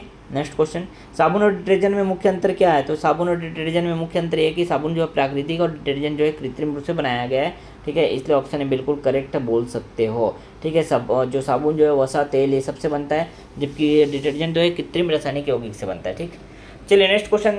नेक्स्ट चैप्टर देखिए, दैनिक जीवन में रसायन। दूध का दही बनना किस प्रकार की अभिक्रिया है, तो ये जो है रासायनिक परिवर्तन है। ठीक है, लैक्टिक अम्ल का निर्माण होता है, याद है आप सभी को।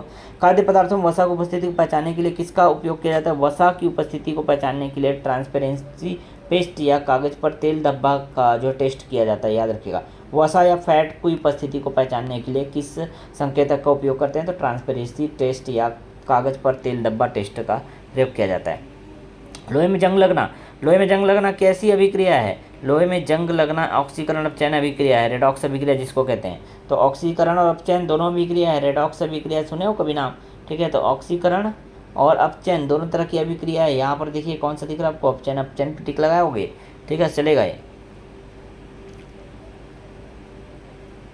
हाँ, नेक्स्ट क्वेश्चन देखिए, फलों का पकना किसका उदाहरण, फलों का पकना जो है रासायनिक परिवर्तन का उदाहरण। रासायनिक परिवर्तन की वजह से फल का रंग, स्वाद और रासायनिक गुण बदल जाते हैं, बस याद रखिएगा। आंसू गैस का उपयोग किस में होता है, तो दंगों को नियंत्रण करने में यहाँ पे आंसू गैस का उपयोग किया जाता है। ज़्यादातर आंसू गैस जो है ना, CS गैस है, एक रासायनिक अभिक्रिया से बनी होती है जो आंखों में जलन पैदा करती है। ये दंगों से निपटने के लिए इसका उपयोग किया जाता है। निम्नलिखित में से कौन सा परिवर्तन रासायनिक है, रासायनिक परिवर्तन इनमें से कौन सा है, तो आप बोलोगे मोमबत्ती का जलना ही क्या है, रासायनिक परिवर्तन है। बाकी जो है रासायनिक परिवर्तन नहीं है, भौतिक परिवर्तन, लेकिन मोमबत्ती का जलना रासायनिक परिवर्तन है।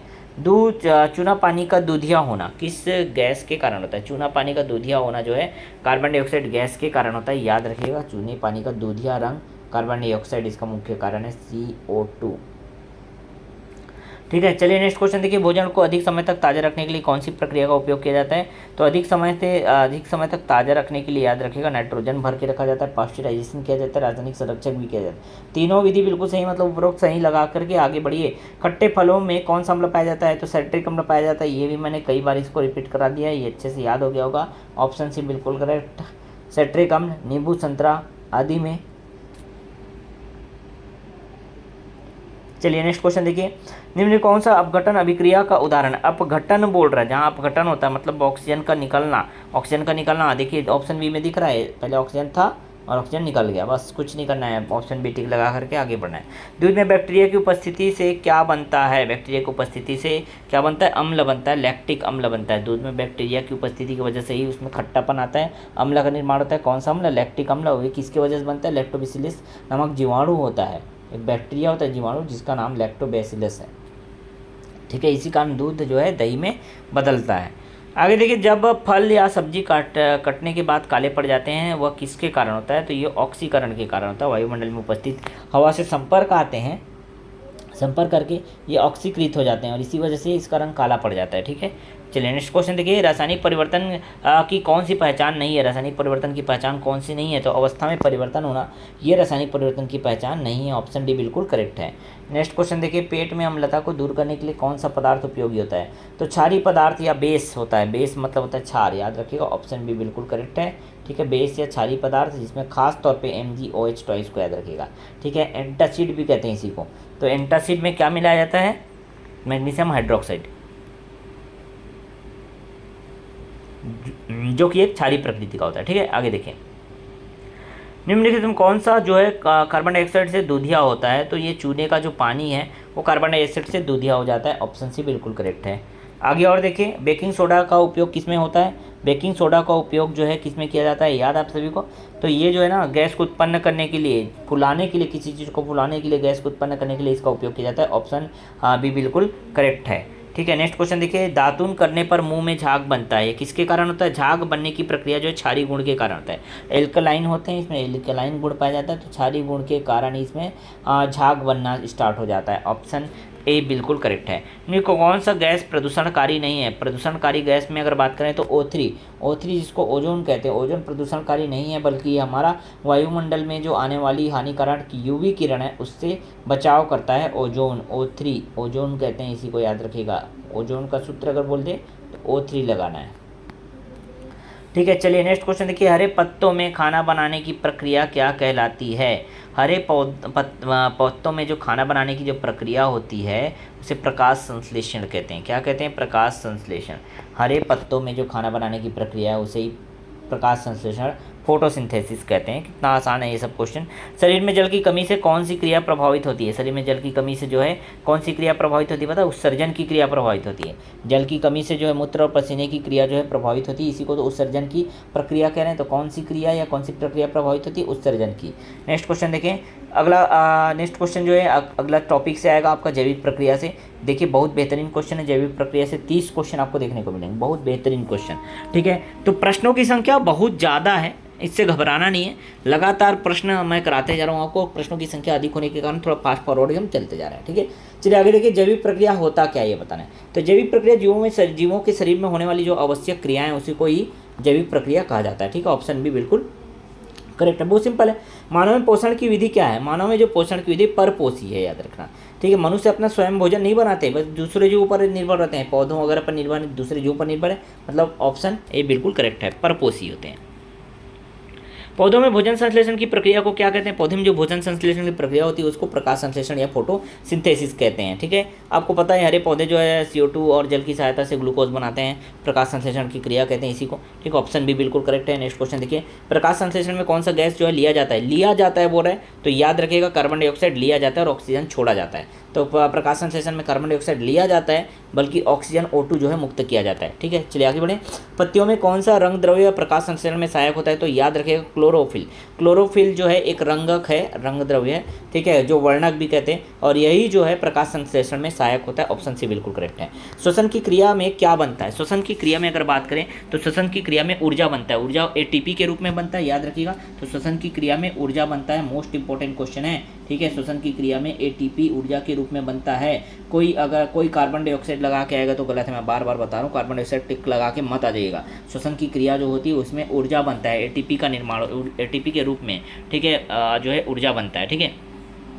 आगे देखिए एरोबिक श्वसन। एरोबिक श्वसन मतलब समझ रहे हैं, एरोबिक मतलब ऑक्सीजन की उपस्थिति, एनएरोबिक बोलेगा तो ऑक्सीजन की अनुपस्थिति। तो एरोबिक श्वसन किसके माध्यम से होता है? ऑक्सीजन की उपस्थिति में होता है, याद रखिएगा, ऑप्शन सी बिल्कुल करेक्ट है। नेक्स्ट क्वेश्चन देखिए, अमीबा भोजन ग्रहण करने की प्रक्रिया को क्या कहते हैं? तो अमीबा जो भोजन ग्रहण करते हैं उस प्रक्रिया को एंडोसाइटोसिस कहते हैं। क्या कहते हैं? एंडोसाइटोसिस। ऑप्शन बी बिल्कुल करेक्ट है। नेक्स्ट क्वेश्चन देखिए, मनुष्य में पाचन प्रणाली की शुरुआत किस अंग से होती है? तो पाचन प्रणाली की शुरुआत जो है ना मुख से होती है, माउथ से, ठीक है। ऑप्शन सी बिल्कुल करेक्ट है। आगे देखिए, पाचन में जो एमाइलेज एंजाइम है वो क्या पचाता है? एमाइलेज एंजाइम जो है ना वो स्टार्च का पाचन करता है, स्टार्च का। मोस्ट इंपॉर्टेंट क्वेश्चन है, एमाइलेज एंजाइम क्या पचाता है? स्टार्च का पाचन करता है, स्टार्च का, ठीक है। आगे देखिए, मनुष्य में पाचन तंत्र में सबसे जो लंबा भाग कौन सा है? अगर बात करें पाचन तंत्र में सबसे लंबा भाग कौन सा है, तो याद रखिएगा छोटी आंत जिसको कहते हैं वही सबसे लंबा भाग है। मनुष्य के पाचन तंत्र में सबसे लंबा भाग छोटी आंत है। ऑप्शन बी बिल्कुल करेक्ट है।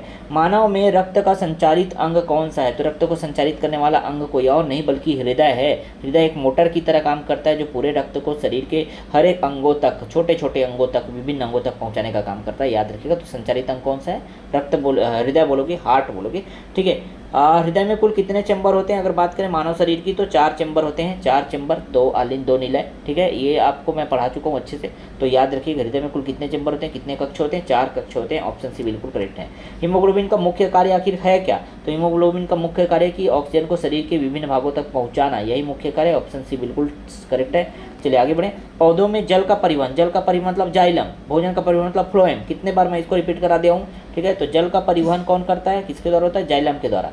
और फ्लोएम के द्वारा क्या होता है? भोजन का परिवहन होता है, ठीक है। तो याद रखिएगा यहाँ पर जल का बोला है मतलब ऑप्शन डी बिल्कुल करेक्ट है। फ्लोएम कब होगा?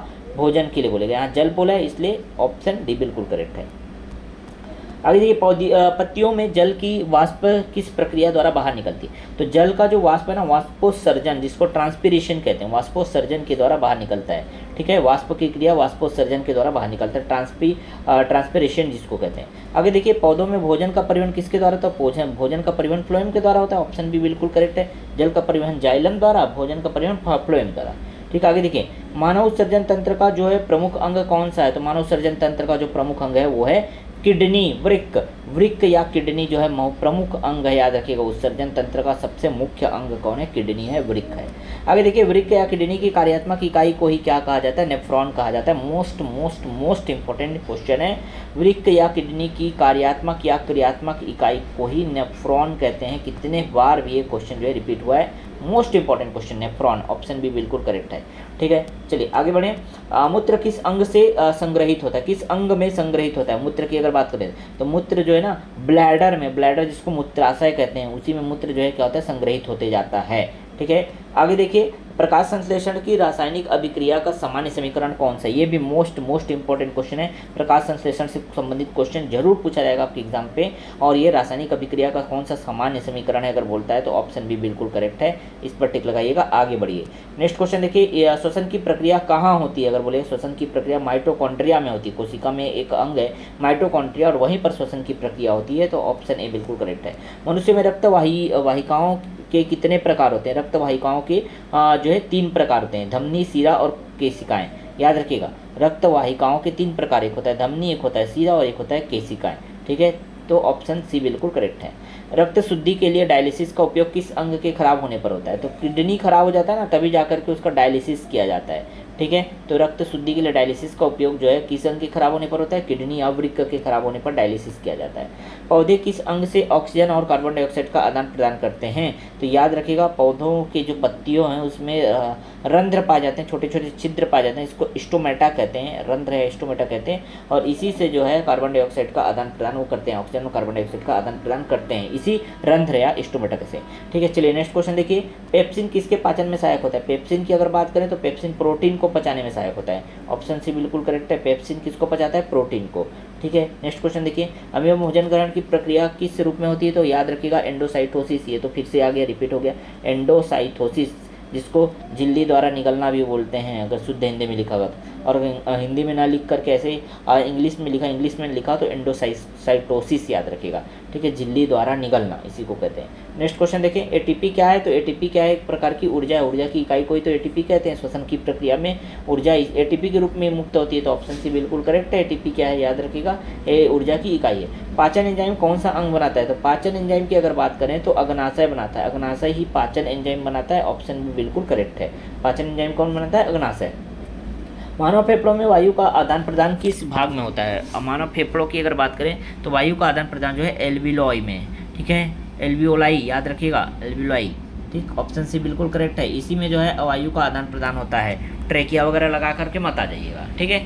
चलिए अगला जो है चैप्टर वो है नियंत्रण और समन्वय।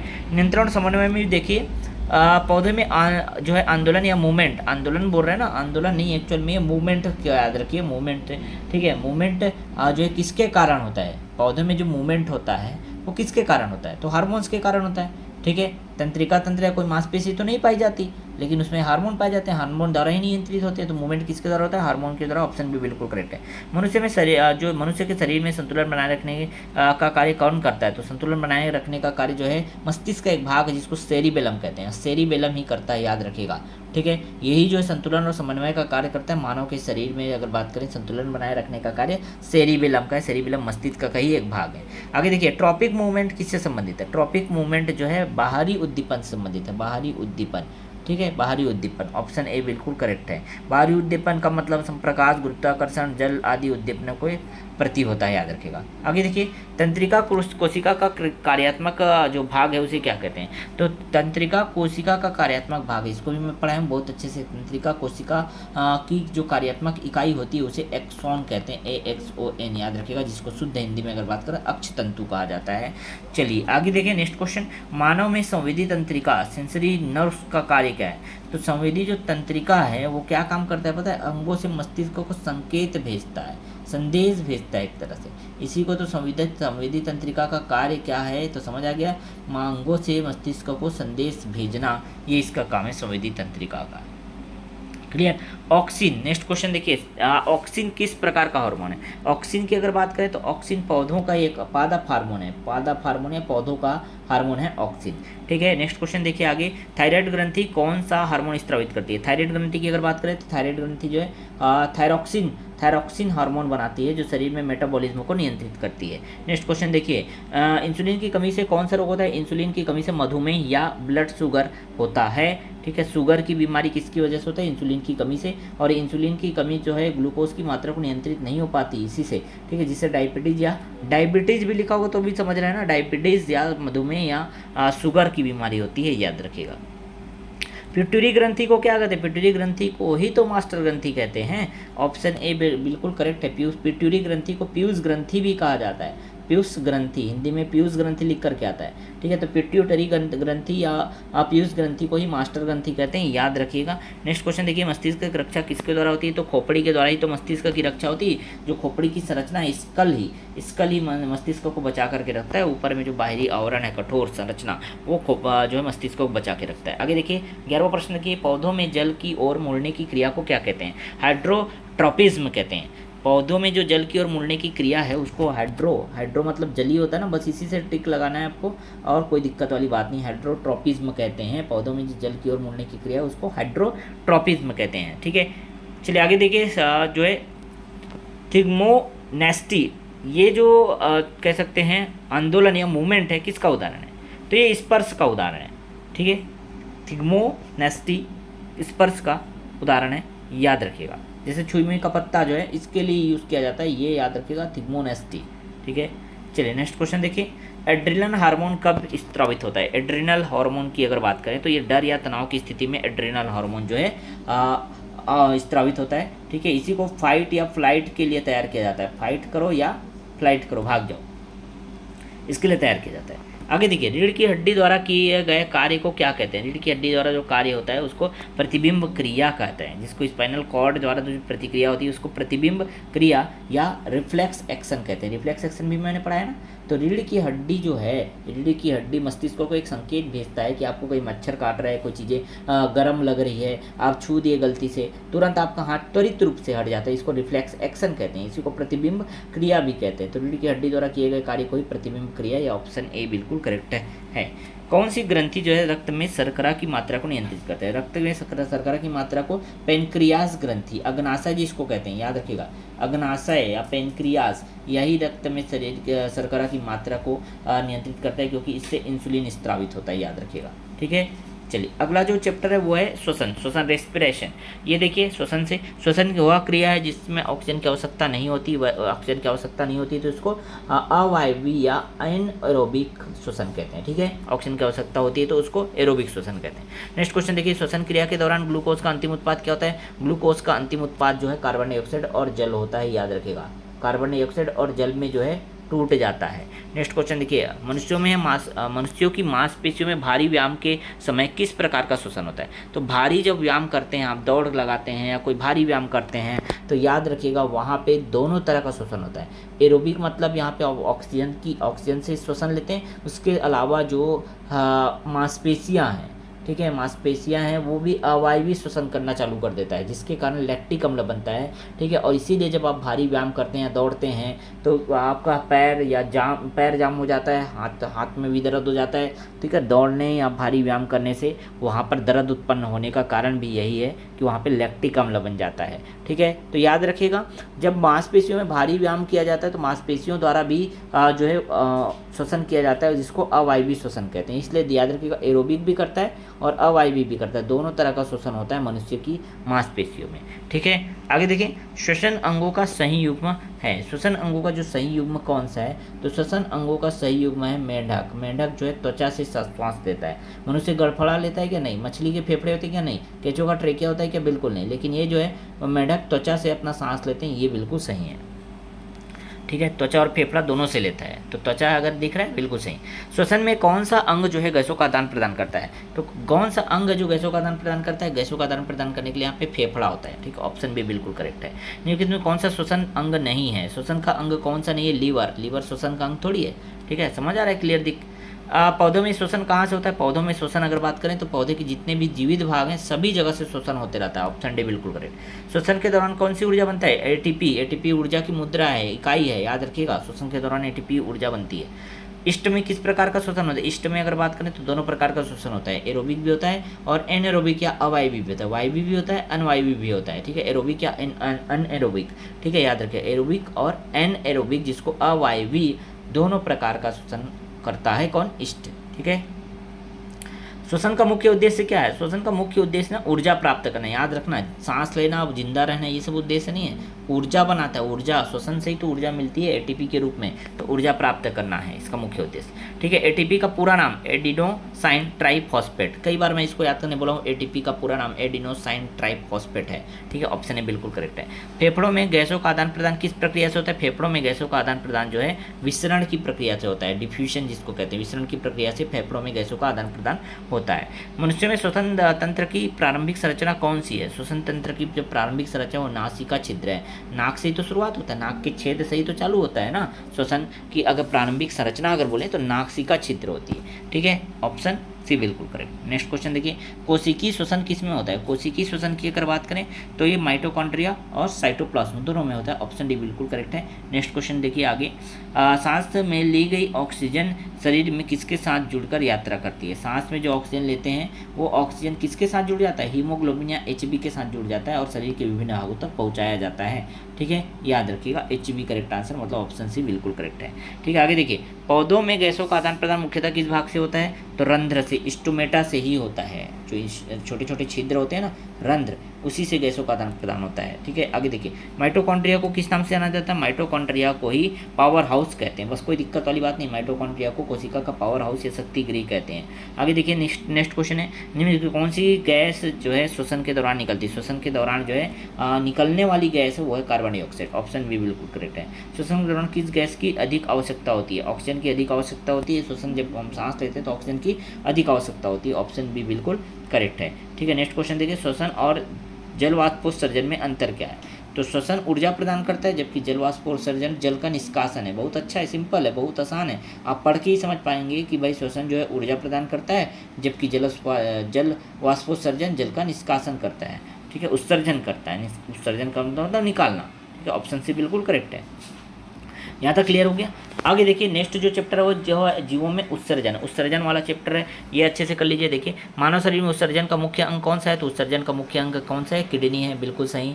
ठीक है, आगे आप आगे और पढ़ते चलते हैं। वृक्कों की कार्यात्मक इकाई को नेफ्रॉन कहते हैं। मूत्र नली मूत्र जो है किस नली के माध्यम से मूत्राशय में एकत्र होता है? तो मूत्रवाहिनी, जिसको यूरेटर भी कहते हैं।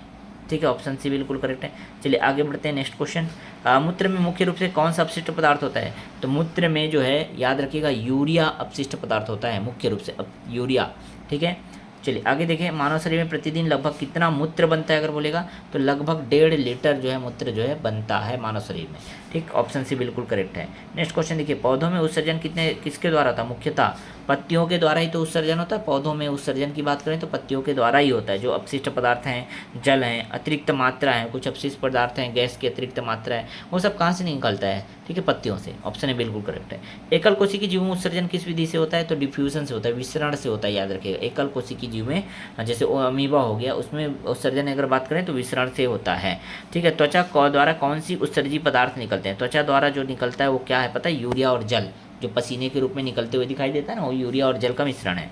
ठीक है, नेक्स्ट क्वेश्चन देखिए, वृक्क किडनी या डायलिसिस मशीन का प्रयोग किस स्थिति में किया जाता है? जब जो है वृक्क ठीक तरह से कार्य ना करे तब डायलिसिस का प्रयोग किया जाता है। ठीक है, वृक्क का अगर काम अच्छे से नहीं हो पा रहा है तब डायलिसिस किया जाता है। ठीक, ऑप्शन भी बिल्कुल करेक्ट है। नेक्स्ट क्वेश्चन देखिए, त्वचा, फेफड़े और यकृत को भी उत्सर्जन अंग क्यों कहा गया है? क्योंकि त्वचा, फेफड़े और यकृत को भी उत्सर्जन अंग इसलिए कहा है क्योंकि अपशिष्ट पदार्थ बाहर निकालते हैं। उत्सर्जन अंग में ना याद रखिएगा, अपशिष्ट जितने भी खराब पदार्थ हैं वो बाहर निकाले जाते हैं, वो ऐसे सभी को उत्सर्जन अंग कहा जाता है, याद रखिएगा। ऑप्शन सी बिल्कुल करेक्ट है। आगे देखिए, जीवों में प्रजनन, नेक्स्ट जो है टॉपिक है वो है जीवों में प्रजनन। ठीक है, निम्न कौन सा प्रजनन जो है लैंगिक या सेक्सुअल प्रजनन नहीं है, ये बताना है। तो यहाँ पे याद रखिएगा, जो कलिकाग्र विकास है, बडिंग जो होता है, ठीक है, वो क्या है? लैंगिक प्रजनन नहीं है। बाकी इसमें दिख रहा है वो सभी लैंगिक प्रजनन है।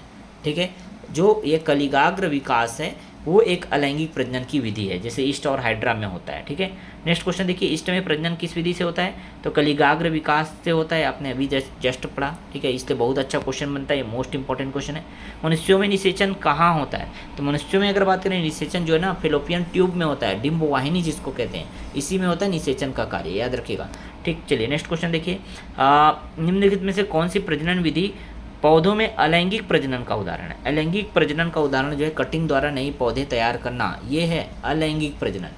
ठीक है, बिना लिंग के ही प्रजनन हो जाता है ना। यहाँ पे देखिए कह सकते हैं, जो कटिंग करके पौधे लगाते हैं, कलम करना जिसको कहते हैं, पौधे को लगा देते हैं, टेप वगैरह बांध देते हैं, तो फिर वो पौधा यहाँ से नया जो है एक जीवन प्राप्त कर लेता है। इस तरह के प्रजनन को अलैंगिक प्रजनन कहेंगे। ठीक है, तो ये कटिंग द्वारा नई पौधे तैयार करना, ये इसका अच्छा उदाहरण है। भ्रूण किस प्रक्रिया के बाद बनता है? भ्रूण जो है ना निषेचन के बाद जो है भ्रूण बनता है, याद रखिएगा। ऑप्शन ए बिल्कुल करेक्ट है। निम्नलिखित में से कौन एक द्विलिंगी पौधा है? द्विलिंगी पौधा कौन है? सरसों है। सरसों में जो अगर बात करें तो नर और मादा दोनों अंग होते हैं, एक ही पुष्प में पाए जाते हैं, इसलिए इसको द्विलिंगी पौधा कहा जाता है। कौन है? बहुत अच्छा क्वेश्चन है ये, सरसों, याद रखिएगा। कौन एक द्विलिंगी पौधा है? सरसों जो है एक द्विलिंगी पौधा है। हाइड्रा में नई संतान का निर्माण किस विधि से होता है? हाइड्रा में जो कलिकाग्र विकास बडिंग से होता है, हाइड्रा में भी। ऑप्शन सी बिल्कुल करेक्ट है। आगे देखिए, मानव नर जननांगों में शुक्राणु का निर्माण कहाँ होता है? तो शुक्राणु का निर्माण जो है टेस्टिस में होता है, जिसको वृषण कहते हैं। मानव नर जननांग की बात कर रहा हूँ, मानव नर जननांग में जो शुक्राणु बनते हैं, स्पर्म बनते हैं वो किस में बनता है, तो वृषण या टेस्टीज में बनते हैं। याद रखिएगा, ऑप्शन है बिल्कुल करेक्ट। मादा जनन अंग में अगर बात करें तो भ्रूण किस स्थान पर विकसित होता है, भ्रूण जो है गर्भाशय में होता है, आप सभी को पता होगा। ठीक है, चलिए नेक्स्ट क्वेश्चन देखें, ऑप्शन सी सही था इसका। निषेचन का सही क्रम अगर बोले तो सबसे पहले क्या होगा, निषेचन होगा, निषेचन के बाद युग्मजन होगा, निषेचन फिर युग्मजन फिर भ्रूण का निर्माण। ठीक है, तो ऑप्शन सी बिल्कुल करेक्ट है, निषेचन फिर युग्मजन, फिर उसके बाद युग्मनज, उसके बाद फिर भ्रूण। ठीक है, आगे देखिए, मनुष्यों में अलैंगिक प्रजनन होता है, अलैंगिक प्रजनन मनुष्यों में होता ही नहीं है, अलैंगिक प्रजनन पॉसिबल ही नहीं है मनुष्यों में। ठीक है, इसलिए क्या होगा, नहीं होता, ऑप्शन सी। ठीक है, नेक्स्ट क्वेश्चन देखिए, पपीता एक प्रकार का पौधा है, कैसा पौधा है, एक लिंगी पौधा है। पपीता की बात करें तो एक लिंगी पौधा है। ठीक है, ऑप्शन बी बिल्कुल करेक्ट है। तो देखिए पपीता किस प्रकार का पौधा है, समझ आ गया, एक लिंगी है। एक लिंगी कहने का मतलब उसमें जो नर और मादा फूल ना अलग अलग होते हैं, जबकि सरसों जो है द्विलिंगी है, उसमें नर और मादा फूल एक ही होते हैं। ठीक है, चलिए नेक्स्ट क्वेश्चन देखिए, बीजाणु किस प्रकार के प्रजनन में से संबंधित है, तो अलैंगिक प्रजनन से संबंधित है बीजाणु। बीजाणु की अगर बात करें तो अलैंगिक प्रजनन से संबंधित है, ऑप्शन बी बिल्कुल करेक्ट है। अंडाशय किसका निर्माण करता है, तो अंडाशय अंडाणु का निर्माण करता है। याद रखिएगा, अंडाशय अंडाणु का निर्माण करता है, ऑप्शन बी बिल्कुल करेक्ट है। नेक्स्ट क्वेश्चन देखिए, कलम और ग्राफ्टिंग, ये कलम और ग्राफ्टिंग जो करते हैं ना, अलैंगिक प्रजनन का ही तो क्या है, एक उदाहरण है। ठीक है, आगे देखिए नेक्स्ट क्वेश्चन, अनुवांशिकी जो चैप्टर है उससे मिलेगा, तो अनुवांशिकी और जैव विकास से क्वेश्चन है, उसको देखिए। ग्रेगर मेंडल ने अपने प्रयोग के लिए किस पौधे का चयन किया था, किस पौधे का प्रयोग किया था, किस पौधे पर, तो मटर के प्रयोग पर किया था, ऑप्शन भी बिल्कुल करेक्ट है। बाकी आप देख सकते हैं, पूरा डिटेल आपको मिलेगा। नेक्स्ट क्वेश्चन देखिए, एक गुण पीढ़ी से दूसरी पीढ़ी के में किसके द्वारा पहुँचता है, तो जीन के द्वारा पहुँचता है, जीन डीएनए। ठीक है, जीन डीएनए का एक भाग होता है और उसी के द्वारा एक गुण जो है किसी एक पीढ़ी से दूसरी पीढ़ी तक पहुंचता है। नेक्स्ट क्वेश्चन देखिए, किस सिद्धांत के अनुसार जो लक्षण अभ्यास से विकसित होते हैं वे अगली पीढ़ी को हस्तांतरित हो जाते हैं, किसने दिया था, तो लैमार्क ने ये अभिग्रहित लक्षण का सिद्धांत दिया था कि अगर कोई पीढ़ी जो है जैसा लक्षण कर रहा है, जैसा कार्य कर रहा है, उसी रूप में आगे जो है तो उसकी दूसरी पीढ़ी को हस्तांतरित हो जाता है। ठीक है, लैमार्क ने दिया था। आगे देखिए, survival of the fittest, survival of the fittest ये किस वैज्ञानिक द्वारा दिए गए सिद्धांत है, तो ये है डार्विन द्वारा। ठीक है, प्राकृतिक चयन के सिद्धांत द्वारा यह बताया था, याद रखिएगा, यही डार्विन ने दिया था। ठीक है, चार्ल्स डार्विन का, याद रखिएगा, ऑप्शन सी बिल्कुल करेक्ट है। नेक्स्ट क्वेश्चन देखिए, एक्स और वाई गुणसूत्र अगर है, एक्स और वाई गुणसूत्र है तो बच्चा जो होगा वो कैसा होगा, लड़का ही होगा, बिल्कुल सही, ऑप्शन बी। ठीक है, क्लियर हुआ, आगे बढ़ें।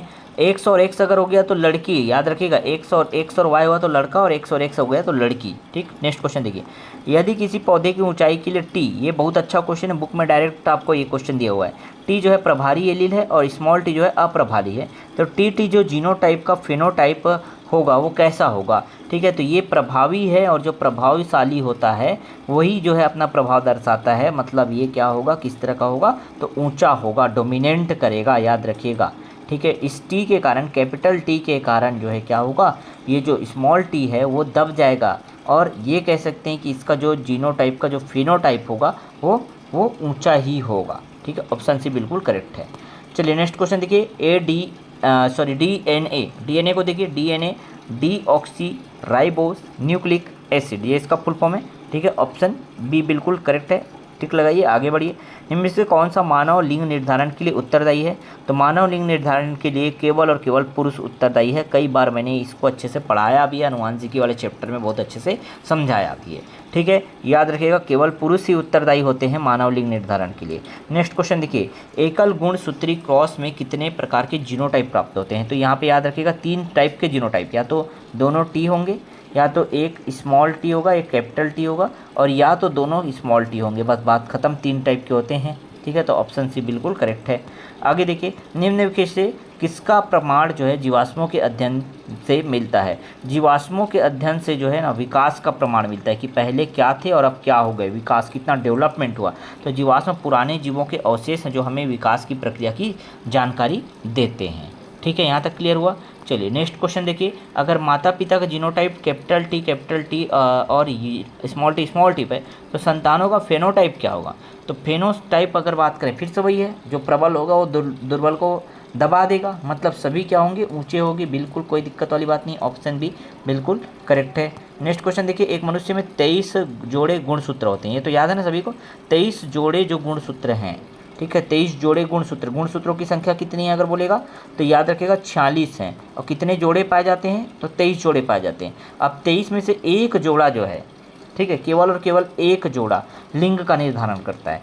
23 में से 22 जोड़ा जो है मानव शरीर की बाकी संरचनाओं का निर्माण करते हैं, बल्कि एक जोड़ा जो है, जो एक्स और वाई हम बात करते हैं या एक्स और एक्स बात करते हैं, वो लिंग का निर्धारण करते हैं। याद रखिएगा, बहुत अच्छा है, ठीक है, बहुत अच्छा क्वेश्चन। तो एक जोड़ा, यही एक जोड़ा है जो लिंग का निर्धारण करता है, ठीक है। ऑप्शन ए बिल्कुल करेक्ट है, 12वां का ऑप्शन ए।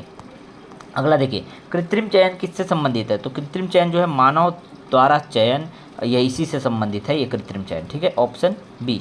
नेक्स्ट क्वेश्चन देखिए, विकास किस पर आधारित है? विकास अगर बात करें वंशानुक्रम और परिवर्तन पर आधारित है। विकास की अगर बात करें तो वंशानुक्रम और परिवर्तन पर आधारित है, ऑप्शन सी बिल्कुल करेक्ट है विकास की बात करें तो, ठीक है। आगे देखिए, उदाहरण के लिए अगर किसी जीव में डीएनए बदल जाता है तो यह क्या कहलाता है? तो डीएनए बदल जाना मतलब उत्परिवर्तन कहलाता है, ठीक है, ऑप्शन बी। डीएनए में डीएनए की संरचना में अचानक परिवर्तन उत्परिवर्तन कहलाता है, याद रखिएगा, ठीक है, ऑप्शन बी बिल्कुल करेक्ट। नेक्स्ट क्वेश्चन देखिए, अध्याय नंबर पे मत जाइए, अध्याय नंबर थोड़ा इधर उधर हो गया है, कोई दिक्कत वाली बात नहीं है, लेकिन ये अगला अध्याय जो है प्रकाश का परावर्तन अपवर्तन संबंधित अध्याय है, ठीक है, इसको अच्छे से आप समझिए। तो देखिए इसमें क्या क्वेश्चन देखते हैं, प्रकाश एक सीध में चलता है, एक सीधे रेखा में चलता है, यह सिद्ध करने के लिए कौन सा उपकरण उपयोगी है? तो इसके लिए ना pin hole camera pin hole camera लेंगे। पिन होल कैमरा, उसमें देखा जा सकता है कि प्रकाश सीधी रेखा में चलता है। सीधी सी बात है, छोटा सा अगर होल है, ठीक है, उसमें अगर आप देखोगे तो प्रकाश सीधी रेखा में ही चलेगा, कोई दिक्कत वाली बात नहीं। पिन होल कैमरा से आप सिद्ध कर सकते हो कि प्रकाश सदैव सीधी रेखा में चलता है। आगे देखिए, समतल दर्पण में बनने वाला प्रतिबिंब कैसा होता है? तो समतल दर्पण में हमेशा आभासी और सीधा प्रतिबिंब बनता है। कैसा बनता है? आभासी और सीधा, ऑप्शन बी बिल्कुल करेक्ट है। उत्तल दर्पण का उपयोग कहाँ होता है? तो उत्तल दर्पण का उपयोग जो है ना, क्योंकि ये विस्तृत क्षेत्र को दिखाते हैं, इसलिए वाहन में जो साइड मिरर लगा होता है, बस इसी में इसका उपयोग किया जाता है कि पीछे की गाड़ियों वाहनों को देखा जा सके, ठीक है। नेक्स्ट क्वेश्चन देखिए, यदि उत्तल लेंस में आप वस्तु को मुख्य फोकस से बाहर रखते हैं तो प्रतिबिंब कैसा बनेगा? तब प्रतिबिंब वास्तविक और उल्टा बनेगा, याद रखिएगा, ऑप्शन ए बिल्कुल करेक्ट है। क्या बोल रहे हैं? मुख्य फोकस से बाहर अगर रखेंगे वस्तु को तब प्रतिबिंब वास्तविक लेकिन उल्टा बनेगा, ठीक है। आगे देखिए, प्रकाश के अपवर्तन का कारण क्या है? तो प्रकाश के अपवर्तन का कारण कुछ और नहीं है बल्कि माध्यम का अपवर्तनांक है। माध्यम का अपवर्तनांक जो है बदलते रहते हैं, एक माध्यम से दूसरे माध्यम में अगर बात करें तो अपवर्तनांक बदलता है, जिसके कारण उसकी चाल बदल जाती है प्रकाश की, और इसी वजह से अपवर्तन की घटना होती है, ठीक है। तो ये भी बहुत अच्छे से प्रकाश वाला चैप्टर मैंने कंप्लीट कराया है, वो भी आपको देखना चाहिए, जरूर देखना चाहिए। चलिए आगे देखिए, छठवां क्वेश्चन, वक्र दर्पण में कौन सा बिंदु जो है दर्पण की सतह के केंद्र और शीर्ष के बीच में होता है? तो वक्र दर्पण की अगर बात करें तो वक्रता केंद्र जो है, वक्रता केंद्र वही जो है बिंदु दर्पण की सतह के केंद्र और शीर्ष के बीच में होता है, वक्रता केंद्र, सेंटर ऑफ कर्वेचर जिसको कहते हैं, ठीक। नेक्स्ट क्वेश्चन देखिए, यदि उत्तल लेंस की फोकस दूरी +10 सेंटीमीटर है, फोकस दूरी देखिए उत्तल लेंस का पॉजिटिव होता है, बिल्कुल सही दिया है, +10, अगर नहीं भी दिया होता तो +10 लेना पड़ता हमको। इसकी पावर क्या होगी? तो पावर का सूत्र आप सभी को होता है, पावर P बराबर क्या होगा पता है? P बराबर 1/f होगा, लेकिन f मीटर में होगा तब, लेकिन यही सूत्र बदल जाता है जब वो सेंटीमीटर में दिया हो। देखिए मीटर में तो नहीं लिखा है, सेंटीमीटर में लिखा है। फोकस दूरी f का मान कितना दिया? सेंटीमीटर में दिया, तो ये सूत्र बदल करके क्या हो जाता है? P बराबर ये हो जाएगा 100/f, ये अब सेंटीमीटर में रहेगा तो भी चलेगा। तो बस इसमें मान रख दिए 100 क्या कर दो, f सेंटीमीटर में 10 कर दो, आपका आंसर आ जाएगा 10। और 10 क्या है? 10D, जिसको 10 डायप्टर कहते हैं, और डायप्टर मतलब पावर का ही तो इकाई है, पावर का ही तो यूनिट है डायप्टर, ठीक है। तो 10 डायप्टर इसका करेक्ट आंसर होगा, प्लस में होगा क्योंकि ये क्या है? उत्तल लेंस है, इसलिए ऑप्शन ए बिल्कुल ऑप्शन ए बिल्कुल करेक्ट है, ठीक है। ऑप्शन सी लिखा गया है यहाँ पे करेक्ट, बिल्कुल याद रखिएगा, ये ऑप्शन सी सही नहीं है, ऑप्शन ए होना चाहिए, मिसप्रिंट है थोड़ा, ऑप्शन ए बिल्कुल करेक्ट है। चलिए समझ आए। उत्तल दर्पण में बनने वाला प्रतिबिंब हमेशा कैसा होता है? तो उत्तल दर्पण में प्रतिबिंब हमेशा ना आभासी बनेगा, सीधा बनेगा और छोटा बनेगा, तो याद रखिए आभासी, सीधा और छोटा, ठीक। उत्तल दर्पण में बनने वाला प्रतिबिंब आभासी, सीधा और छोटा होता है, ऑप्शन सी बिल्कुल करेक्ट है। चलिए नेक्स्ट क्वेश्चन देखें, प्रकाश की किरण जब कम अपवर्तक माध्यम से अधिक अपवर्तक माध्यम में जाती है, ठीक है, कम से अधिक, या ऐसे कर सकते हैं विरल से सघन की ओर जा रहा है, विरल माध्यम से सघन माध्यम की ओर जाता है, तब क्या होगा? तब अभिलंब की ओर झुक जाएगा, अभिलंब की ओर मुड़ जाएगा, मतलब किरण सामान्य की ओर मुड़ जाती है, ठीक है। अभिलंब जो हम लोग खींचे रहते हैं, याद है वो डायग्राम मैंने ऐसे बताया था, अभिलंब की ओर क्या हो जाएगा? झुक जाएगा, मुड़ जाएगा, जाना तो चाहिए था सीधा, लेकिन इस तरफ से झुक जाएगा वो, ठीक है, ऑप्शन सी बिल्कुल करेक्ट है। नेक्स्ट क्वेश्चन देखिए, समतल दर्पण में वस्तु और प्रतिबिंब के बीच दूरी क्या होगी यदि वस्तु दर्पण से 5 सेंटीमीटर की दूरी पर रखिए। तो 5 सेंटीमीटर पर दूरी है, ठीक, वस्तु और वस्तु की प्रतिबिंब देखिए ऐसा है, ये दर्पण है, समतल दर्पण, यहाँ पर कोई वस्तु रखा है, दर्पण से कितनी दूरी है, 5 सेंटीमीटर है, तो इसका जो प्रतिबिंब बनेगा ना पीछे वो भी उतना ही होगा जितना यहाँ पर दिख रहा है, जितना दूरी इतना ही यहाँ है, वहाँ उतना ही दूरी यहाँ भी होगा। मतलब सीधा सा बात है, यहाँ पे भी 5 होगा, तो टोटल दूरी अगर बात करें तो 5 और 5 कितना हो जाएगा, 10 सेंटीमीटर हो जाएगा। करेक्ट आंसर होगा ऑप्शन बी। ठीक है, कोई दिक्कत वाली बात नहीं। आगे देखें, मानव नेत्र एक इंपॉर्टेंट टॉपिक हो जाता है आपका क्लास 10th के बुक में अगर आप देखो तो मानव नेत्र भी अच्छा टॉपिक है। ठीक है, वहाँ से भी क्वेश्चन बन सकते हैं। अब देखिए, मानव नेत्र के रेटिना पर बना प्रतिबिंब कैसा होता है, याद रखिएगा। तो ये जो है ना वास्तविक होता है, उल्टा होता है और छोटा होता है। जो रेटिना पर प्रतिबिंब बना होता है वो वास्तविक होगा, उल्टा होगा और छोटा होगा। ठीक है, तो वास्तविक, उल्टा और छोटा होगा, याद रखिए बस। ठीक है, तो समझ आया, मानव नेत्र के रेटिना पर जो बना प्रतिबिंब है वो कैसा होगा, वास्तविक, उल्टा और छोटा। ठीक, ऑप्शन बी बिल्कुल करेक्ट। नेक्स्ट क्वेश्चन देखिए, नेक्स्ट क्वेश्चन, मानव नेत्र का कौन सा भाग जो है प्रकाश को नियंत्रित करता है। तो प्रकाश को नियंत्रित करने के लिए उसमें आइरिस लगा होता है, पुतली। ठीक है, जिसको कहते हैं आइरिस या पुतली। ठीक है, ये जो है प्रकाश को नियंत्रित करता है। ठीक है, समझ आ गया। चलिए आगे देखते हैं। नेक्स्ट क्वेश्चन, आँख की लेंस की वक्रता को कौन नियंत्रित करता है। आँख के लेंस की जो वक्रता होती है उसको सिलियरी मांसपेशी, सिलियरी मसल्स जिसको कहते हैं, वो जो है समायोजित करता है, नियंत्रित करता है, कंट्रोल करता है। ऑप्शन सी बिल्कुल करेक्ट है। ठीक है, आगे देखिए नेक्स्ट क्वेश्चन। नेक्स्ट क्वेश्चन देखिए, मनुष्य की आँख का सामान्य दृष्टि निकट दृष्टि बिंदु कितना होता है। तो निकट दृष्टि बिंदु जो है 25 सेंटीमीटर होता है, याद रखिएगा 25 सेंटीमीटर। ऑप्शन सी बिल्कुल करेक्ट है। ऐसे क्वेश्चन डायरेक्ट पेपर में आए हुए हैं। ठीक है, बहुत इंपॉर्टेंट क्वेश्चन। और रंगों को देखने की क्षमता किसके कारण होती है। रंगों को देखने की क्षमता कुछ और नहीं बल्कि कौन कोशिकाएं पाई जाती है, इसी के वजह से कौन सेल्स होती हैं जो हमें विभिन्न रंगों को देखने की क्षमता प्रदान करती है, याद रखिएगा। ठीक है, ऑप्शन डी बिल्कुल करेक्ट। नेक्स्ट क्वेश्चन देखिए, जब कोई वस्तु बहुत पास लाई जाती है तो दृष्टि धुंधली क्यों हो जाती है। क्यों हो जाती है, इसका कारण है कि लेंस जो है मोटा नहीं हो पाता। बहुत पास वस्तु के लिए लेंस का मोटा बहुत होना पड़ता है, पर उसकी एक सीमा होती है, इसलिए प्रतिबिंब स्पष्ट नहीं बन पाता, मोटाई उतनी नहीं बन पाती, समझ रहे हैं, इसलिए धुंधली दिखाई देती है। तो याद रखिएगा ऑप्शन बी इसका बहुत जो है अच्छा रीज़न है, कह सकते हैं, लेंस मोटा नहीं हो पाता। ठीक, आगे देखिए, रात्रि अंधता। ठीक है, रात्रि अंधता जो होती है, जो ब्लाइंडनेस होता है, ठीक है, किसकी कमी से होता है। तो रात्रि अंधता, जो रात में अंधकार छा जाता है, कह सकते हैं, या अंधेरा दिखता है, आँख अच्छे से नहीं दिखाई देता, विटामिन ए की कमी के कारण ही होता है। ऑप्शन सी बिल्कुल करेक्ट है। आँखों में लेंस की प्रकृति कैसी होती है। तो याद रखिएगा उत्तल लेंस होती है। आँखों में जो लेंस होता है वो उत्तल लेंस की प्रकृति की होती है। ऑप्शन बी बिल्कुल करेक्ट है। दूरदृष्टि दोष जिसमें दृष्टि दोष, ऐसा लिखिए, दृष्टि दोष जिसमें निकट की वस्तुएं स्पष्ट दिखाई देती है, दूर की नहीं।